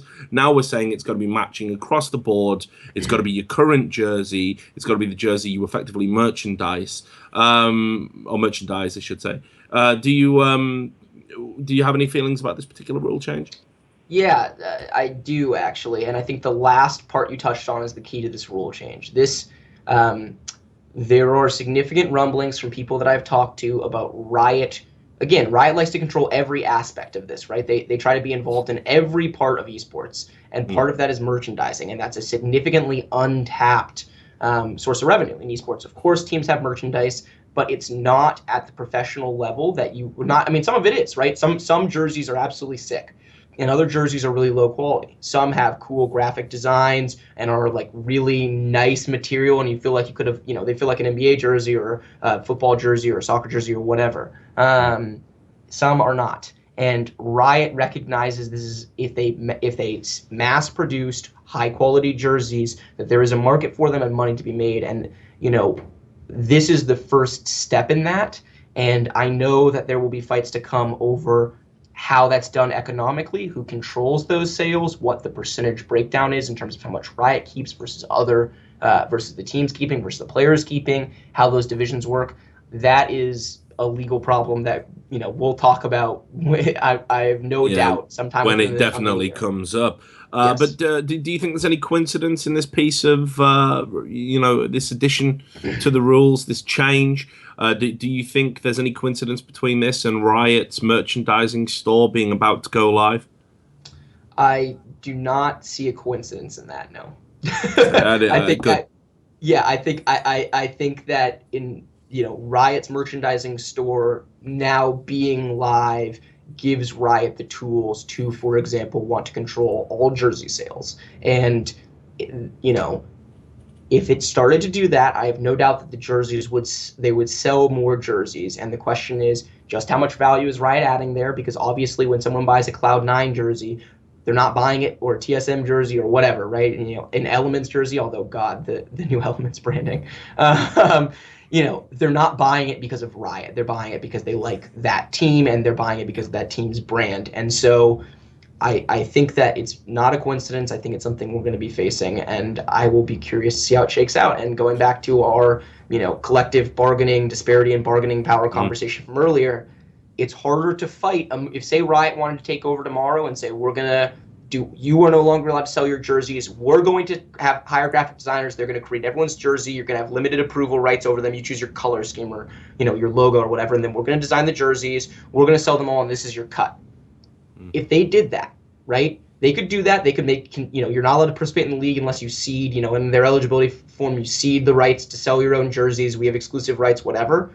What would the teams and players be able to do about it if Riot just up and made that decision? And that's, it's a longer conversation. I guess people can click back to the, ad nauseum from earlier. Just to point out as well, we've got Odie from Team Dignitas. He often joins the chat, and big fan of our shows, and someone I've known for many years. He was always ahead of the curve on merchandising. In fact, it was even possible, I don't know if it still is, I haven't checked the shop for quite some time, but you used to be able to buy a Team Dignitas thong. Absolutely true. Love it. So, I couldn't believe it. Yeah, and I know Odie as well. I've met him. I met him actually relatively recently at BlizzCon. He's a really good guy, and I think he is ahead of it. And I think he sees some of this stuff coming before it does. And I'm sure that if he's already on top of this issue. I'd be surprised if he wasn't. Yeah, so I'm looking forward to seeing how those discussions go down, because Odie's definitely not backwards about coming forward, if you know what I mean. So we will see how that goes down. Anyway, the next rule change that was listed was the rule about the competitive patch being the delay between the live patch that we're all playing on and the competitive patch being reduced. I don't know if you have any feelings about that. Certainly for me, I think it's a good thing. It's great. No, it's great. If the point of LCS is getting players invested in the game and wanting them to go play, it is certainly frustrating when you return an LCS match and they're watching a champion that was just nerfed to oblivion and no one plays anymore. So I think it's better for them to be on the same patch. Definitely. And this is the big one. This is the one that I really want to pick your brains about. No poaching or tampering, section 10.213. As seen in some recent rulings, tampering and poaching has been a hot button issue in the LCS. Team members or affiliates are currently not allowed to discuss the employment status of team members who are signed with other teams in the LCS. Based on feedback from owners and to better address concerns about this issue in the future, we are updating this rule with a process that must be followed to inquire about the status of a team member. And basically that process is, I believe, a member of management can only go to management. Right. There can be absolutely no player-to-player contact. There can be no manager-to-player contact. It must be a recognized member of management on the team talking to a recognized member of management on the other team. And again, this is actually a change I really welcome. I've been in this industry a long time. There is a lot of cowboy bullshit that goes on. I know you may not have the same amount of time in the industry as me, but I'm pretty sure you're aware of the amount of cowboy bullshit that goes on. And I think this is great because, I've raised it before about tortious interference, and I definitely agree. Some of these instances of poaching probably wouldn't qualify as tortious interference, but some actually would. And would probably be held up in a court of law as examples of such. So there's so much to talk about here. I'll let you go ham and do what you do. What do you think about all of this? So I do have quite a few thoughts on this. As a jumping off point, since you were just talking about tortious interference, it's interesting to note that one of the elements of a tortious interference claim is that it's a recognized wrongdoing, and it wouldn't be that if you didn't have the LCS rule against it. So actually, if Odie wanted to sue someone for poaching and the poached eggs tweets and all that stuff, the fact that you would have a rule that it violates would boost it up. I'm not saying that it it's it becomes an open and shut case or anything like that. But this would be an essential element of the claim. I am, poaching is a big problem. It continues to be a big problem, and I definitely want to see them doing something about it. I think this is a good first step. I think drawing clear lines for everybody about who can talk to who is good. And I think that this is overall a move in the right direction. I think that they didn't move far enough in the direction, and I'm a little surprised, actually. I thought from talking to various people within the industry that they were going to include some form of grace period at the end of this, which is typical in some other sports where you can't talk to someone unless they're in the last 6 months of their contract, 3 months of their contract, month of their contract, whatever it is. There is low-hanging fruit for League of Legends in the grace period aspect, because you could say you're not allowed to talk to their contract. You're not allowed. The grace period starts when the player's competitive season ends, because Riot publishes all contract. When the contract's end dates, and because Riot requires all of them to be at the same time, they require them to go through after Worlds, basically. So they're all ending on like October 20th or October 21st, right? So because we know how that works, you can know if this guy's signed for 2 years, okay, you're not, it's published on Riot's website, you're not allowed to talk to him. But if this guy doesn't make the LCS playoffs, or his team makes the playoffs and gets, and loses before Worlds, I think that is the lowest possible hanging fruit for a grace period. They're literally not playing competitively anymore. And what you do by not creating that grace period is you create a time frame for from the end of August until middle to end of October, so about 2 months, where a player can only speak about his business future with his current team. And what happens in the current environment is players get a ton of pressure from their teams. There's one of two scenarios, right? Either the team doesn't want you anymore and the rule prevents you from seeking out other opportunities, or the team wants you and then they are massively putting pressure on you, like, if you don't sign with us in the next couple of weeks, we're going to assume you're not committed to this team and we don't want you. Whether that's true or not, it's an unfair situation to put players in, right? The reason free agency exists as a concept is so players can test their value on the free market. And right now you have huge player mobility in esports, but you force these players to either basically upset their current teams by saying, I want to wait. It's not even I'm unhappy here, I don't want to play for you. It doesn't have to go that far. It can just be, I don't know if the offer you're making me is fair. I want to see what else is out there. Do I have the chance to go play for a top 2 team? Do I have a chance to make twice as much money? Do I have a chance to have better IP rights? Do I have someone who's going to create more flexibility in my contract in terms of my buyout? Or is there someone who's going to give me a no trade clause? There are a million things, right, that could go into these contracts. And the current system doesn't do enough to allow players to take advantage of that. I mean, there is an off season, right? And people will give me that pushback and say, well, there's no matches between October 20th and whenever the next LCS starts, January 22nd, just started today, right? So there's several months in theory that operates at the off season, but what winds up happening because of the way in which the season ends abruptly for some teams and they don't qualify for Worlds, you've got this huge period where they can't really explore their options, and that's really the only period where they do. And so it actually winds up encouraging poaching, right? Because you've got people on, just use a recent example, CLG, who recognize if they don't reach out and express an interest in Zion Spartan before they're allowed to, that in all likelihood he might re-sign. Yeah.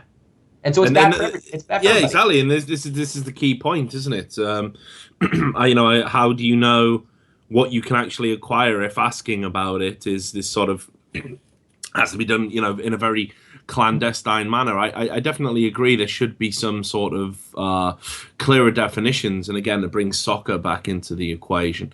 That's what happened under the Bosman ruling, which of course is that now if you're in the last, I think it is, you can agree a contract with 6 months left on your current one, and I think you can talk to anyone with a year left on your contract. Sure. If your contract expires, you don't command a transfer fee. There will be no payment. It used to be the case that, back in the dark days, I think a lot of people don't remember the impact the Bosman ruling had on European football in particular. That you could be out of contract with a club and you would still be paid the last salary that you agreed to at the point where the contract expired, but you actually weren't allowed to leave. Right. You had to be bought out of a non-existent contract. Effectively, you still had some value to the organization. This is one of the reasons why the Bosman ruling was held up in European courts. It was deemed a fundamental right that once a contract expired, that you could go and sign another, that you could move your labor around freely. And certainly it was a right that, and an arguable right that people had in almost every other sector of business. But when it came to sports, you weren't allowed. So I definitely agree that I think having some sort of limit, a limit when it's okay to talk to players, something like that in place would have been really helpful And it's overall also, for everybody. Yeah, and the last thing I'd probably note on this rule is, the rule is pretty clearly written. If the other manager says no, you're SOL. And there's absolutely no incentive for a manager who has any interest in keeping a player, or an owner who has any interest in keeping a player, to say yes. Why would you say yes? They can't even contact your player to say, hey, we were interested in you, but we were denied permission to talk to you. They can't even do that under the current rule. Yeah. So literally it could just all be behind the scenes. Owner of CLG contacts owner of Dick and Toss, or whoever, right? I mean, keep using that example. You could use any example. One owner contacts another. I'm interested in talking to your player about potentially signing for next season. The other owner says go away, and that's that. Okay, rule satisfied. I do have to say that to qualify it, I think it's great that we're possibly going to move away from this era. There are certain organizations and certain managers. And while I won't name specific names, I will say a lot of them seem to have congregated in the GGA, the Good Game Agency, who absolutely have no respect whatsoever for player contracts and believe themselves to be far above the rules and the sense of propriety within which we all operate, the legality within which contracts have to be observed, and they've done it habitually. For a long, long time, and there are many managers that, were we all not so gentlemanly in our conduct, I'm sure would absolutely tell you that these particular people have done it on numerous occasions. Yeah, and I've heard that from a lot of people, and I guess I've been in the however long we've allotted to talking about this poaching rule, I've spent 95% of my time complaining about what they didn't do. The reality is this was a really positive change for the scene, right? I wish they had done more. But this is absolutely a step in the right direction. Poaching is a huge problem, and I'm glad they're addressing it. So the very final thing to talk about before I let you go, because I realize we've ran slightly over, and I would need to get probably 100 times as many viewers as I will acquire on the YouTube VOD to be able to make this extra time worth your while. Sure. We'll wrap it up quickly, but this is one that's very dear to my heart, Bryce. Sure. So I hope you will give it. I think I know where this is going. Good. Well, a lot of our friends on Twitter and on social media have referred to this clause as the Richard Lewis ruling, which I'm incredibly proud that. Yeah, yes, you are. Yeah. Although of course all my detractors will say what a narcissistic thing to say and to believe, so I can't really win. Yeah. But anyway, section 10.2.7, releasing information without approval. This wasn't present in the previous set of rules. And it says teams will be asked to submit paperwork for approval or visibility throughout the LCS season. This paperwork is necessary for maintaining expectations throughout the league. Early announcements can disrupt the competitive scouting a team would use to create strategies for upcoming matches. For this I think that's tenuous. Anyway, for this reason, if a team member has been told not to release information as it may undermine the competitive process, and the team member proceeds to release that information, then the team member and/or team will be subject to penalties. Now, just before we get into it, I want to give a little bit of qualifying background information. Now, again, I have lots of inside sources. People know that that's why I get to break the news a lot of the time. One of the things that came out of the first thing that happened was we were getting a lot of static from LOL esports. They were really like, we're going to own 2015. We're going to be the only site to go to for great content. And what we absolutely need to do, first of all, is shut down these alternative talk shows like Summoning Insight, like First Blood. We need to create our own show. There has to be a Riot created show that stamps that out. I actually talked about that on Twitch chat. somewhat mistakenly, thinking it wouldn't get screen capped and put on Reddit. They Yeah. certainly didn't put the other 10 contextualizing sentences around it. Just the most, scandalizing one, and it went public. I don't really care about that. It's fine. It's nothing I wouldn't have said anyway. But then on top of that, we were told now what LoL Esports wanted to do was get into breaking news, get into embargo news, publishing these things that journalists like myself leak. And at this team conference, which we've all talked about, even though all the teams were told for whatever reason, very strange, to sort of keep it a secret and to not talk about what was discussed there. Obviously, I know a few people who were in attendance, and they've told me some of the topics that were discussed. And one of the topics was indeed, how can we stop these leaks? Certain team managers in private conversations with rioters were told, always be careful with your staff, always know who they're talking to, know what relationships they have before you appoint them and bring them into an organization. On a group, to the group, they were addressed, and we were told, we're never going to insist that you do this, but you know what would be great? Joint announcements. And they seem to be so driven on controlling information and shutting people like myself who try and present this perhaps ahead of schedule, which we can argue the merits about. That I actually think that's the lesser part of what I do. I almost do that now out of a sense of pride. It's a challenge. I like to be able to get the information and present it to people, and it generates traffic for my publication, and they like that, and they keep me employed as a result. But ultimately, I don't consider it necessarily important work unless I'm exposing wrongdoing or corruption or something along those lines. So they introduced this clause, and to me, reading between the lines, I mean, I don't buy the whole thing about how it can disrupt your scouting. That doesn't ring true at all. To me, it almost says that we would much rather players weren't talking to journalists at all unless they were Riot-approved journalists, which all work at LoL Esports. For me, I think this is quite sad. I think Riot need to move away from this idea where they need to control the flow of information and the narrative around their game, their product, their league, whatever you want to call it. Because ultimately, what makes, I don't know, NFL so great is you can go onto one website and read about, Bill Belichick, the evil, the deflated balls. Deflate Gate, right? But if NFL controlled all the news outputs, I'm pretty sure. Well, actually, Deflategate's a bad example because I'm pretty sure they want it to distract from all the other scandals they've got going on. But in general, you wouldn't read about any of those scandals. Actually, you would only read about, Adrian Peterson. He's had a few personal problems, but we've detoxified him. He'll never beat his kids again. Isn't that great? And I don't think necessarily that has any true journalistic value. So this clause was particularly worrying to me, as I'm sure you can imagine. What do you think about it? So, I think you've articulated all of the kind of journalistic points and the strength of having independently associated media.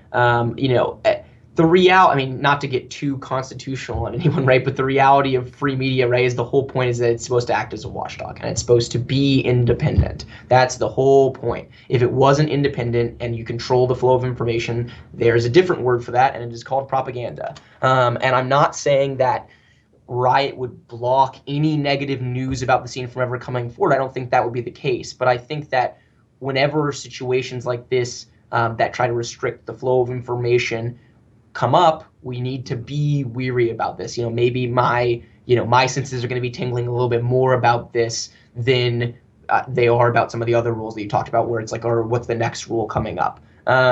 So that's that part of this. I also, when I read this as a lawyer, the biggest problem I have with this rule isn't actually what it's doing, although I have big problems with what it's doing. It's how it's written. This is written, it is incoherent.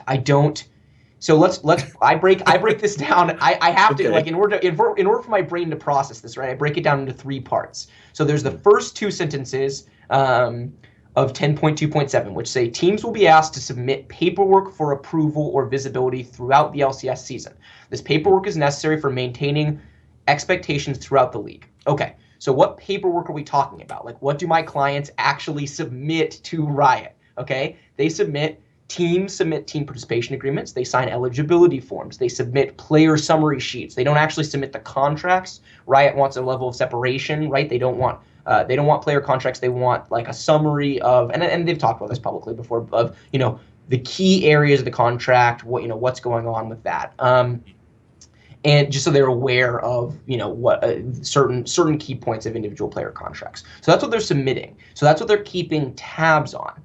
I'm not aware of anything that, so obviously there are roster change submissions that have to happen, right? But a lot of this stuff comes up before anything is official and before anything is filed. So, you know, when you'll break a story, it will often be sources reliably inform that, you know, X player is getting replaced or X player is leaving to go to a different team or whatever it is, right? We're not at the stage where something's been submitted. It's not like the paperwork is already submitted, because if the paperwork's already submitted, then there's usually a formal announcement. It's happening earlier than that. So that part of the rule where they're talking about the paper, where they're framing this as if it's all related to paperwork that gets filed in the league, and Riot wants to just control the paperwork, is bizarre to me.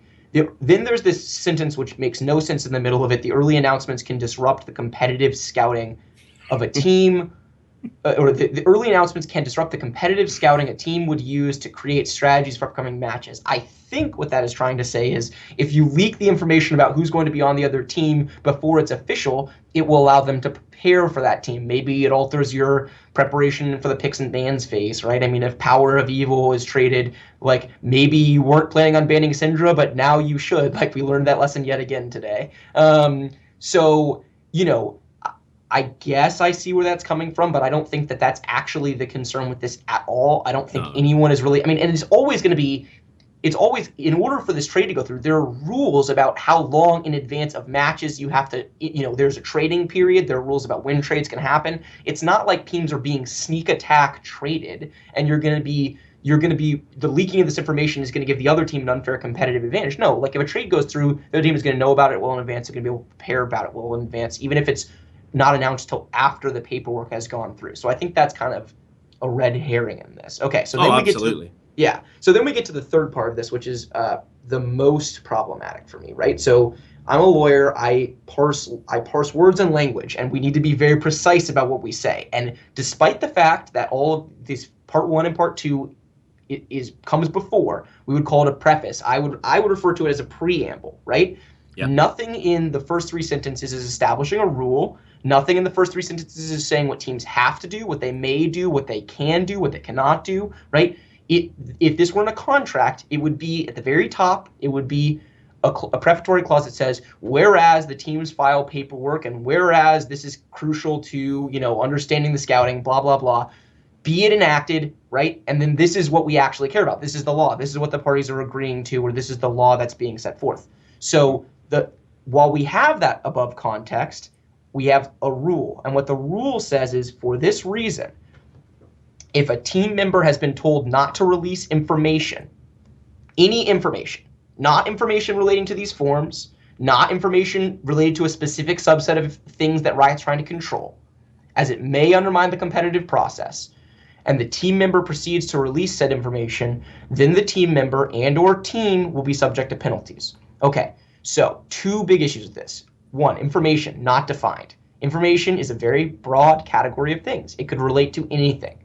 Second of all, it says if a team member has been told not to release the information, by who? Who has the power to tell them not to release information? Can a team owner tell their player not to? Because these rules aren't a contract between the team and the player. It's a contract between Riot and the team members, anyone who participates in the leagues. So is it only Riot who has to tell them? Do they have to tell them specifically with respect to this? Like if something's going to happen, does Riot have to send an email to each of the 5 players on the team and anyone who's related to any team member and say, you are not authorized to release this information? Can Riot at the outset say, if there's any point in time where a member of your team is going to be leaving to play for a different team or retiring or anything happens, you know, list 25 categories, you are not allowed to release this information? And are they just keeping that private? Do we not know really what the scope of this rule is? So that is what is problematic about this rule to me. It's the way it's drafting in terms of what they are and are not requiring is very poorly defined, and I really have no idea what this rule actually means and how it will actually be used. They fell into a similar pitfall actually with the ruling that Ultra David picked upon, which was that you had to obey instruction Yes. regarding things, from Riot's employees, and it was really vaguely defined, and they used that to effectively justify the Reginald situation, which I guess also was a concern for this particular ruling, where Reginald had apparently earlier announced Lustboy than he was authorized to do so, which again struck me as somewhat hilarious because they had no evidence he'd been properly informed through any sort of documented channel. It was Sure. apparently, and the rule as it was worded seemed to be about you will obey verbal instruction from admins and moderators during a game, not Yes. you will obey verbal instruction from Nick Allen when Yeah. when he calls you up on the phone drunk at 4 a.m. to spout gibberish down the phone to you. And yeah, It and that seemed incredibly vague. it is, and that's my real problem. That's the defenders of this rule, and there aren't many, but the people have said, well, this is the Reginald situation. They're just trying to cover themselves on that, and I get that. And if they really want to say, if they're really trying to protect a situation where they say, well, we need to go through the vetting process, we don't want to pull the rug out from under a player and have them officially announced, and then have to announce, oh wait, we're not actually approving them for behavioral reasons or immigration reasons or whatever, right? So if that's what this rule is really about, it could say that. It could say no team member is allowed to announce the acquisition of a player until he has cleared the approval process by Riot. That's what the Yeah. rule could say. And if it said that, I wouldn't have huge issue with it because I understand where they're coming from, and it actually wouldn't apply to. I mean, maybe it applies to leaks. I don't know. I mean, so then we go back to our first set of issues. But if that's what this rule is really designed to address, I would like to see it actually address that, and then we can critique that policy. But as it stands right now, this rule is broad and vague and could be applied to stamp out all sorts of stuff. My real concern with this is, again, I think it shows a huge. I mean, this is what happens when you said earlier that you wouldn't want to label Riot as being in the business of propaganda. I absolutely would feel comfortable doing that. They have on many occasions not only hidden the truth from people that need to know it, they've actually actively tried to suppress it, as we saw with when they had a security breach and people's accounts were compromised. They had to be effectively pressured into releasing the full facts. And I wrote a story that kind of brought those full facts to the attention, where they quibbled with some very minor details rather than address the issue.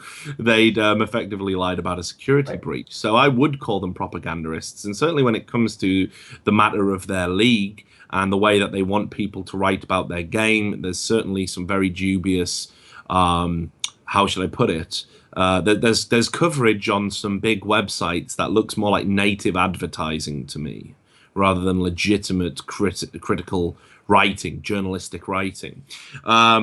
So as a result of that, the people they seem to employ on LoL esports write very good, very specific set of articles. For example, they write, the history of a player who we all know and love, or they write, this is how this team beat this team with a team composition, although not to any great degree. They dumb it down because, and again, I know I've spoken with people who've been present at these editorial meetings. Two things happen.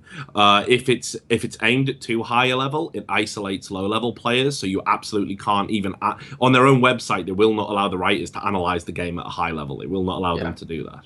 On the second point, is that if you're ever too critical about, say, for example, a champion, if you say, well, Unicorns of Love lost because they picked this champion that Sure. wasn't currently meta, that gets redacted immediately. You can't say that because they don't want to put people off using that particular champion or encouraging flaming in solo queue. So little things like this, along with also the way that there's never anything vaguely critical whatsoever on LoL esports, I would call them propagandists. I would. And as a result, because they don't operate in a journalistic facility, I think they have no real knowledge of how journalism works. I think they think this clause is going to prevent leaks getting out. I will tell you absolutely firsthand that the amount of times that I speak to the player directly who is subject to the transfer and find out about the transfer firsthand from them, it's an incredibly small percentage because players understand that they're under contract, there's NDAs, there's all sorts of problems, and they don't want to risk a Skype log getting leaked. I was recently hacked, as I'm sure you saw, over this Sure. CS:GO match fixing thing. There's probably someone out there right now with all of my emails and all of my Skype logs from the last 30 days, going through them, trying to find someone to scandalize or blackmail. That's how it works. But ultimately, the leaks come from low-level employees. It comes from other players who've noticed them playing in scrims and ladders.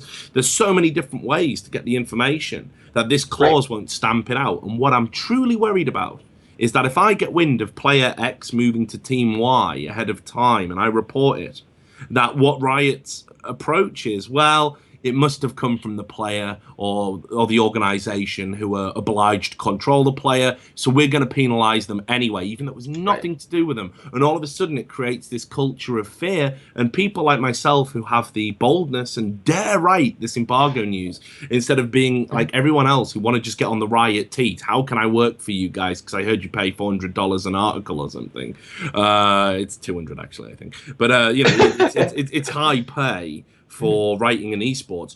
Everyone wants to get on that teat, so no one wants to rock the boat. The few of us that do, we would probably feel really guilty about rocking that boat again if players were getting fined unduly. And that's what really concerns me about this clause.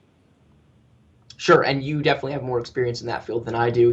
When I read this, I hadn't even thought about that, but it makes some sense. And it's just, on a fundamental level, I think this, we've talked about some really positive changes in this rule set, and this isn't one of them. I think it's really indefensible. I think if there's a narrow set of conduct that Riot's concerned with, right, then they can draft the rule narrowly. And that may or may not be okay, depending on what information they're exactly trying to keep under wraps. I don't have an issue with the idea that there is some information that should be confidential. I do have a huge issue with the idea that all information should be told confidential. And I have a big problem with a rule that says if a team member has been told not to release information, then the team member and/or team will be subject to penalties if they do. And that's what this rule says on a fundamental level. Mm. Just to wrap it up then, while I think that obviously that's going to be something that's more you saw me getting het up there. That's the passionate journalist in me coming out. Ultimately, I've got to say, how do you feel currently about the rule changes and the current rule set for LCS players? Obviously, you represent a few. Have these changes all been good, do you think, for the game and for moving it along? To being this definitive comparison to a sport? Yeah, I think I do think that overall changes are heading in the right direction, and it's a very reactive process rather than proactive process. Riot is in the both enviable and unfortunate position of kind of blazing this path in esports. They're the only esport that has this comprehensive of a rule book governing basically competitive play across the entire scene, as they're pulling, because it used to be just LCS, and now they're pulling in Challenger Series, and there's lots of references to LPL and OGN and things like that as they gain more control over that, right? So it's a very ambitious task, and the reality is you could go through this rule book, and I do, and I flag, okay, that's the, so now we've got, this is the Richard Lewis rule, right? This is the NIP rule. This is the, Alex Garfield rule, etc., right? I mean, there's a bunch of rules in here that were created because Riot is creating this ecosystem, and it's growing so rapidly. It's hard for them to stay on top of anything. And so a problem presents itself. They have reasoned discussion about, whether or not this is good for the scene, and then they make their decision. And usually I agree with them when they change rules about what is good for the scene. I don't agree with everything, but I think overall the trajectory of the rule is really good. And I've had, I had an interesting conversation with Nick Allen about some of this stuff. And I do think that overall this is very positive. It is not an easy task to be trying, basically blazing this path and be creating a comprehensive set of rules. Things are going to fall through the cracks naturally as you change these rules. But aside from a couple of sticking points on this, I like where it's heading, and I hope that they take, feedback from guys like us, and doubtfully guys like us, but from other people who they might want to listen to more. You have more chance than I do. There's no doubt about that. I don't think I'm going to get invited to the Riot Square dance anytime soon. Yeah, So, I haven't even heard of the Riot Square dance. So that's just well, you'll see. They definitely exist. yeah. So one last question. Well, actually, two last questions. Someone sent in something that I think is very important, and I probably should have thought of it myself. Connor_LF on Twitter. You're very intelligent. I think you should be hosting this show instead of me, perhaps. He says, "Is there any chance you could ask Bryce quickly about why there isn't any appeals process against fines and penalties, and how problematic do you think this is?" Now, actually, that is a very good question. One of the things It that I is. brought to light when I was reporting last year was that the fine that was imposed on Reginald, he was just absolutely told, there's Yes. no appeal. There's no Mhm. appeal. If you don't like Yeah. it, tough tits. You're going to have to deal with it. Yeah. And they put their shades on and walked off, and that was the end of that chapter. So, Yes. how do you feel about that? Very, very strongly and negatively, and it's a great question. It's something I've written about. I think it's in my collective bargaining article, though I'm not positive. I wrote it a little while ago. I know I've made some Reddit posts about this. I've done a couple of AMAs and I've talked about this problem. Um, the appeals process is vital to the justice system, right?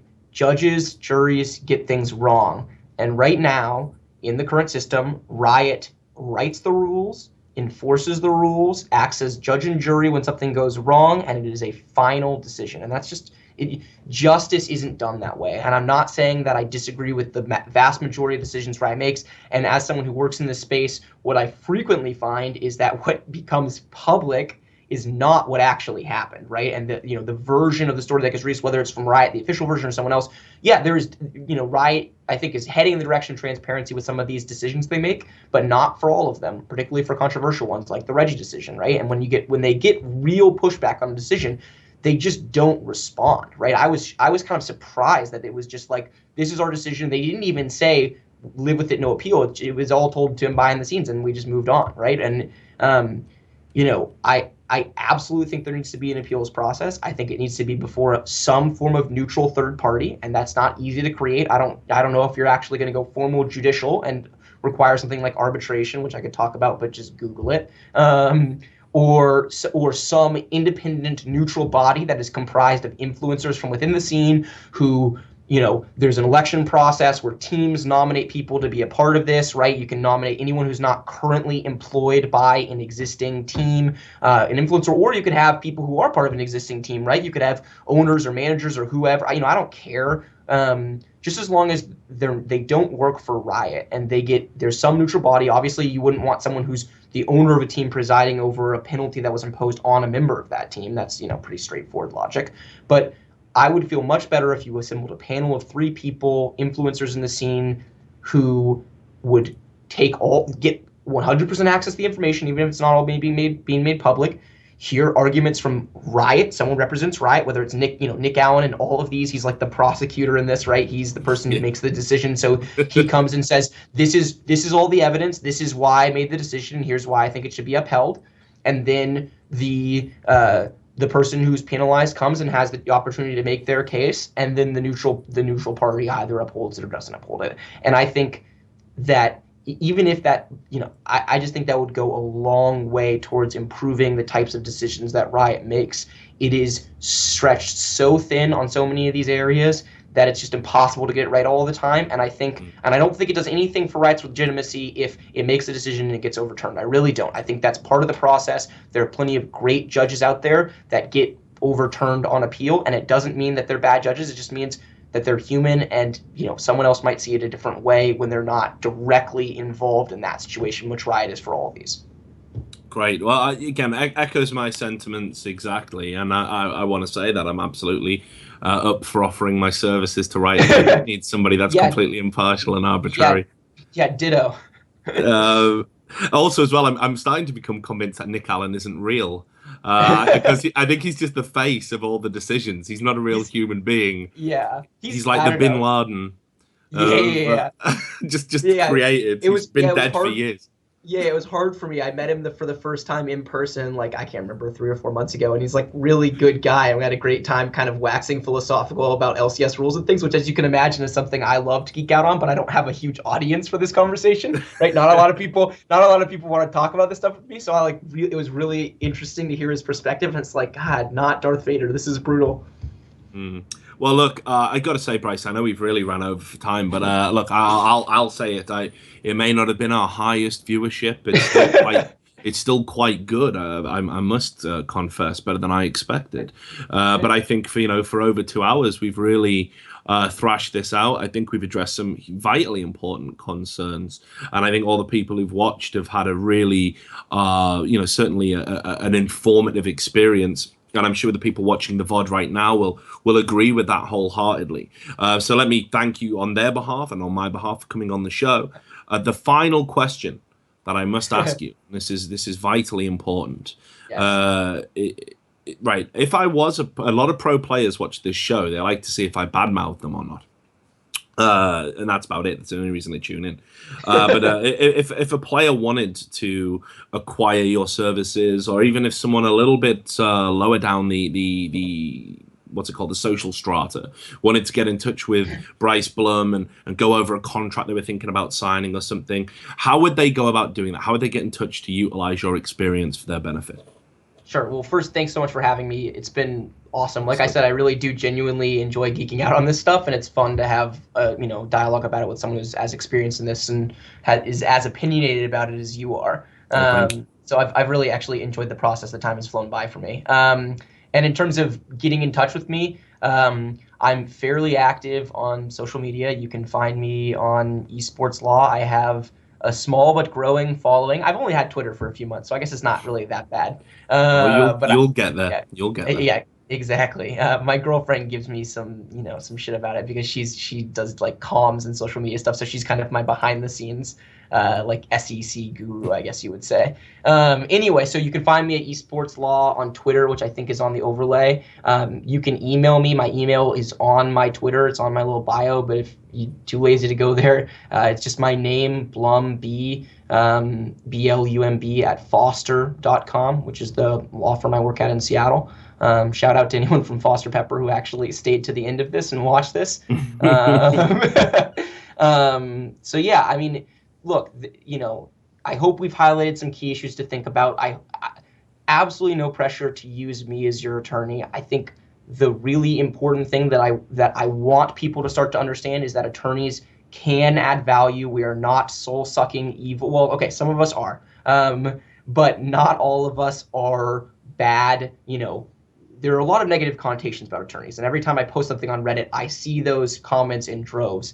I just want to add that if you're in a situation where you're about to sign an agreement or form an organization or go through an important business decision, seek help. If you do not have a legal background, then you will have difficulty understanding. You might think you understand it perfectly. Maybe you're right. Maybe you're a genius. And I have players that like when I talk to them about the stuff, they get it and they actually will spot issues with their contracts and point them out to me. I'm like, wow, that's a good catch. But for the vast majority of people, getting some outside help from an attorney can be invaluable. It doesn't have to be, thousands of dollars and endless negotiations, stuff like that. It could be an hour or two for them to review it and just give you your thoughts so you have a better understanding of what you're going into, and then you can negotiate out for yourself if you don't want to spend droves on an attorney or whatever.